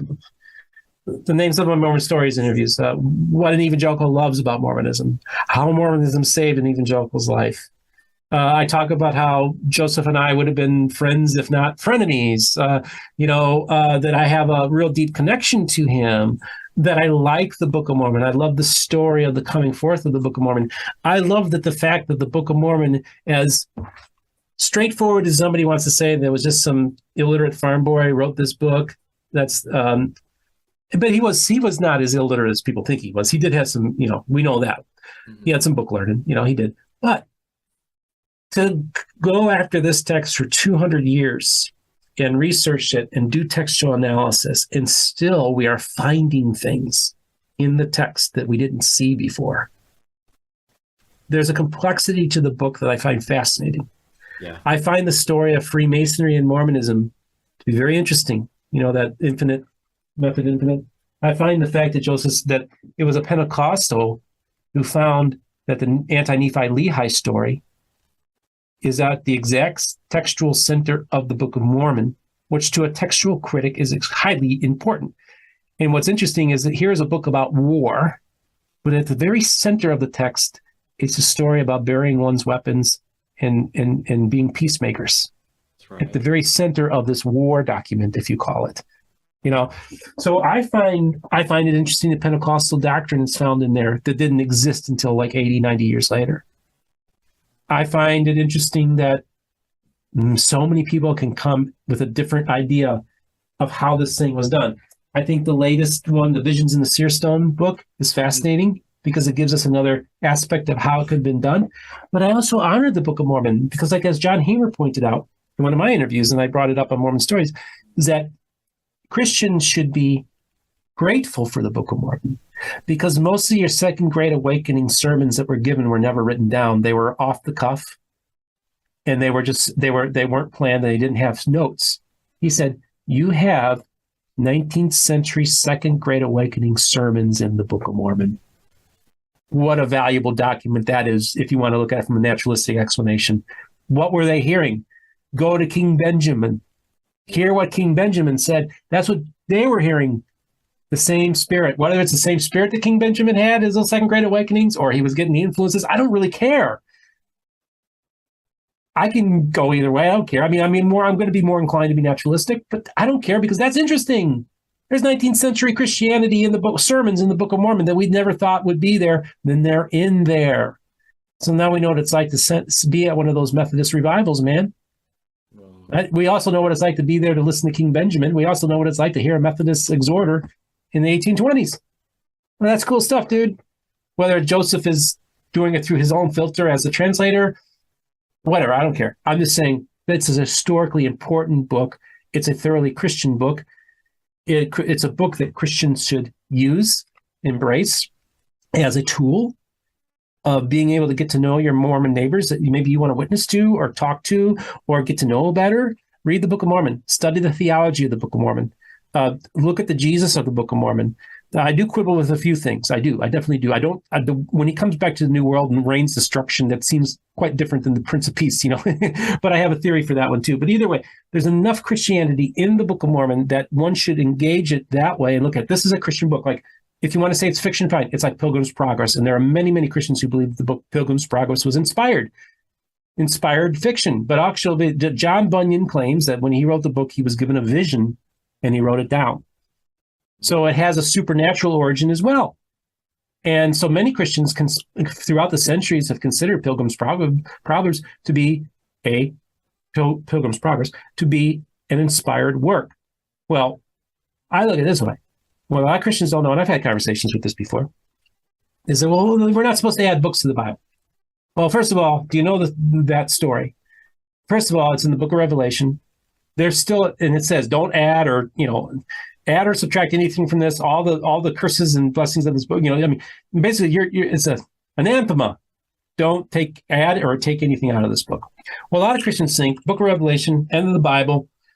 Oh, let's talk about the whole Bible. First of all, Revelation was there was scripture that was written after the book of Revelation. Okay, so we have that. So we don't know, like the book of Revelation wasn't the final say. It just happened to be at the end of the book, right? So, and it almost, I think a lot of Christians look at the book of Revelation, they think, oh, this is an admonition after you've read the whole book of the Bible. This is your warning. Don't add or take anything out of it, right? Well, that's not what it was. And and if anything, what's so fascinating is most of your scholars will tell you that is not even in the original transcript. That actually made its way from the margins for the translators as a rule to follow. Hey, make sure you copy everything right. Don't add or take anything out of this. Now, what happens with biblical scholarship is that you have these margins where there might be admonitions on the margins that scribes would write down as a reminder, like, hey, don't add or take anything here. It was like almost like and then eventually that admonition actually made itself into the text. See, people don't realize that's what the scholarship is telling us. So it wasn't in the original book of Revelation, most likely anyhow. I have to talk to Christopher Thomas, see what he thinks about that, because he's a Revelation thing. But he would acknowledge that that is definitely a legitimate scholarly argument against that verse. But then this is the other thing. Even if it is in the book of Revelation, I tell people, but it was just talking about this particular book because it wasn't, there was still scripture that had to be wrote about. It wasn't the be all end all. It wasn't at the end of the book. It was, and so I said, before I knew about the whole margin thing, getting into the scripture, I thought, well, it was just talking about the book of Revelation. It wasn't talking about the Bible. Well, then why am I going on this long rant, right? Well, this is the issue. Okay, we have the Yohim Koma in John, which is it's the Trinitarian formula given to us in John, right? And it's about the only verse that's explicitly Trinitarian in the Bible. Okay. Well, when Erasmus was coming up with his scriptures, he was coming up with his translation. It's pointed out to him that particular that verse in itself was not in the original manuscripts. It was not in the Greek manuscripts. So Erasmus goes and says, "Listen, if you can find a Greek transcript with that verse in it, I'll put it in." Well, guess what? Voila! Somebody comes up with a Greek transcript. He's like, "Okay, I'll put it in." We know that there wasn't we know that in the original Greek, in the original manuscripts, that Trinitarian, the Yohim Koma formula was not in the original book. It was added just a few hundred years or a couple hundred years before the Book of Mormon. So now we have a verse in the Bible that functions as scripture to millions of Christians. That is their go-to verse to defend the Trinity. And it's scripture. But it's only like 150, 200 years older than the Book of Mormon. Now we have a second book that comes out called the Book of Mormon that in the original 1830 edition is actually more Trinitarian than the original manuscript of the New Testament. So if you're a Trinitarian Christian, what do you have a problem with the Book of Mormon? It's more Trinitarian than our own New Testament is. You know, was it changed? Did they change it around a little bit? Yeah, in later editions, yeah. But I'm going with the source text, man. The originals. Well, you always go to the original document. That's what Christopher Thomas does. That's what all biblical scholars go. They don't go by the later stuff that was added. They go to the source material. The original source material of the Book of Mormon was much more Trinitarian than the actual Bible was. Even if they argue, well, it was a type of modulism, fine. It's still more Trinitarian than the New Testament. So, like, nobody thinks like this. Nobody talks like this. But I'm like, I have a pro-Trinitarian book that talks about Jesus. It's centered around Jesus. The entire book is building up to Jesus. We have Christians existing before Jesus exists because they were even more of a Christian society than we've ever been. We have a thoroughly Christianized Old Testament world, right? We have people living in the Old Covenant that are Christians. So now we have a Christianized type of Judaism. It's not just speculated about in the Old Testament. No, we have Old Testament era scripture that's Christian. Now we have Jesus come into the picture, and we have a pro-Trinitarian book, and these Christians are saying this thing's of the devil. All right. Yeah. Yeah. Make sense? It testifies of Christ. It invites people to believe in him, to do good, follow his gospel. Yeah, it's all the devil. Yeah, it's all the devil. I'm like, no. If you're a charismatic and a Pentecostal and you walk into that Church of Jesus Christ service, or if you walk in the April 6, 1830 service, you'd be like, oh yeah, these are Christians. Well, I want to go back to the original source. See, to me, the most authentic type of Christianity, or if you want to get closest to, I want to meet I want to talk to the apostles. I want to talk to the disciples. I want to talk to Jesus. I want to get right to the source. I want to get right to the source of the Church of Christ, later Church of Jesus Christ, Latter-day Saints. I want to engage that first church service. I want to engage that first scripture, that first edition. To me, that's all. In one sense, that is the most authentic type of Mormonism that you can have. It's in its purest form because it hasn't been messed around with yet much. It's really like it's kind of pristine. A church verse on the scene, a scripture verse on the scene, and that's where I want to be, right there. Just like I want to be right with the disciples with Jesus. I want to be right there at the beginning. I love it. Awesome. Stephen, this has been one heck of an interview. I have absolutely love just hearing more about your story, your faith journey, your podcast. I personally found this really interesting and I think a really thoughtful and uplifting and edifying conversation and discussion. And I've got so much respect and admiration for your faith, for the person you are, your big heart, and that you're trying to create more inclusion, more respect, more dialogue, more love, less contention and division among those in the different communities, either Mormon or Christian. And you're just a really genuine, sweet, kind, caring individual. So I've loved having you come on to my show. Check out his YouTube channel, Mormon Book Reviews. He's also got an audio version podcast. I'll put some links in the description if you want to watch his Mormon Stories interview with John Dehlin. It's epic. And subscribe to his channel. He's got great content. Support him in the great work that he's doing. And if you've enjoyed this episode, please give it a thumbs up. Please like and share and subscribe to my channel, Mormonism with the Murph. If you care to donate, you can to my PayPal, stephen.murphy1996 @outlook.com. I appreciate all the support I can get, but at least like, share, and subscribe to this channel. And hopefully we'll have more talks and maybe discussions in the future, Stephen. Oh, yeah. I really wish you Godspeed. I really think that you are really a cool dude.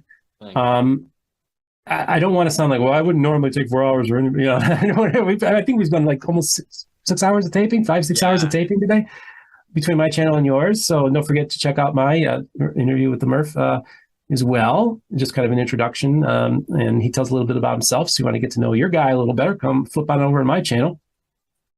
But yeah, you're a very thoughtful person. I've listened to some of your interviews. I love the people that you're booking. I love that you're on this journey. Yeah. And you're still learning. And hopefully you'll be learning for the rest of our lives and going into eternity. Just a continuous learning curve of going on and growing. And so I want to honor you, that the work that you do, not only your work, but you as a person. I think you're a good man. I think you have the right, you're very earnest. I think you have the right spirit, the right heart about you. I think that it's really cool that you've also told your story because you've had your struggles.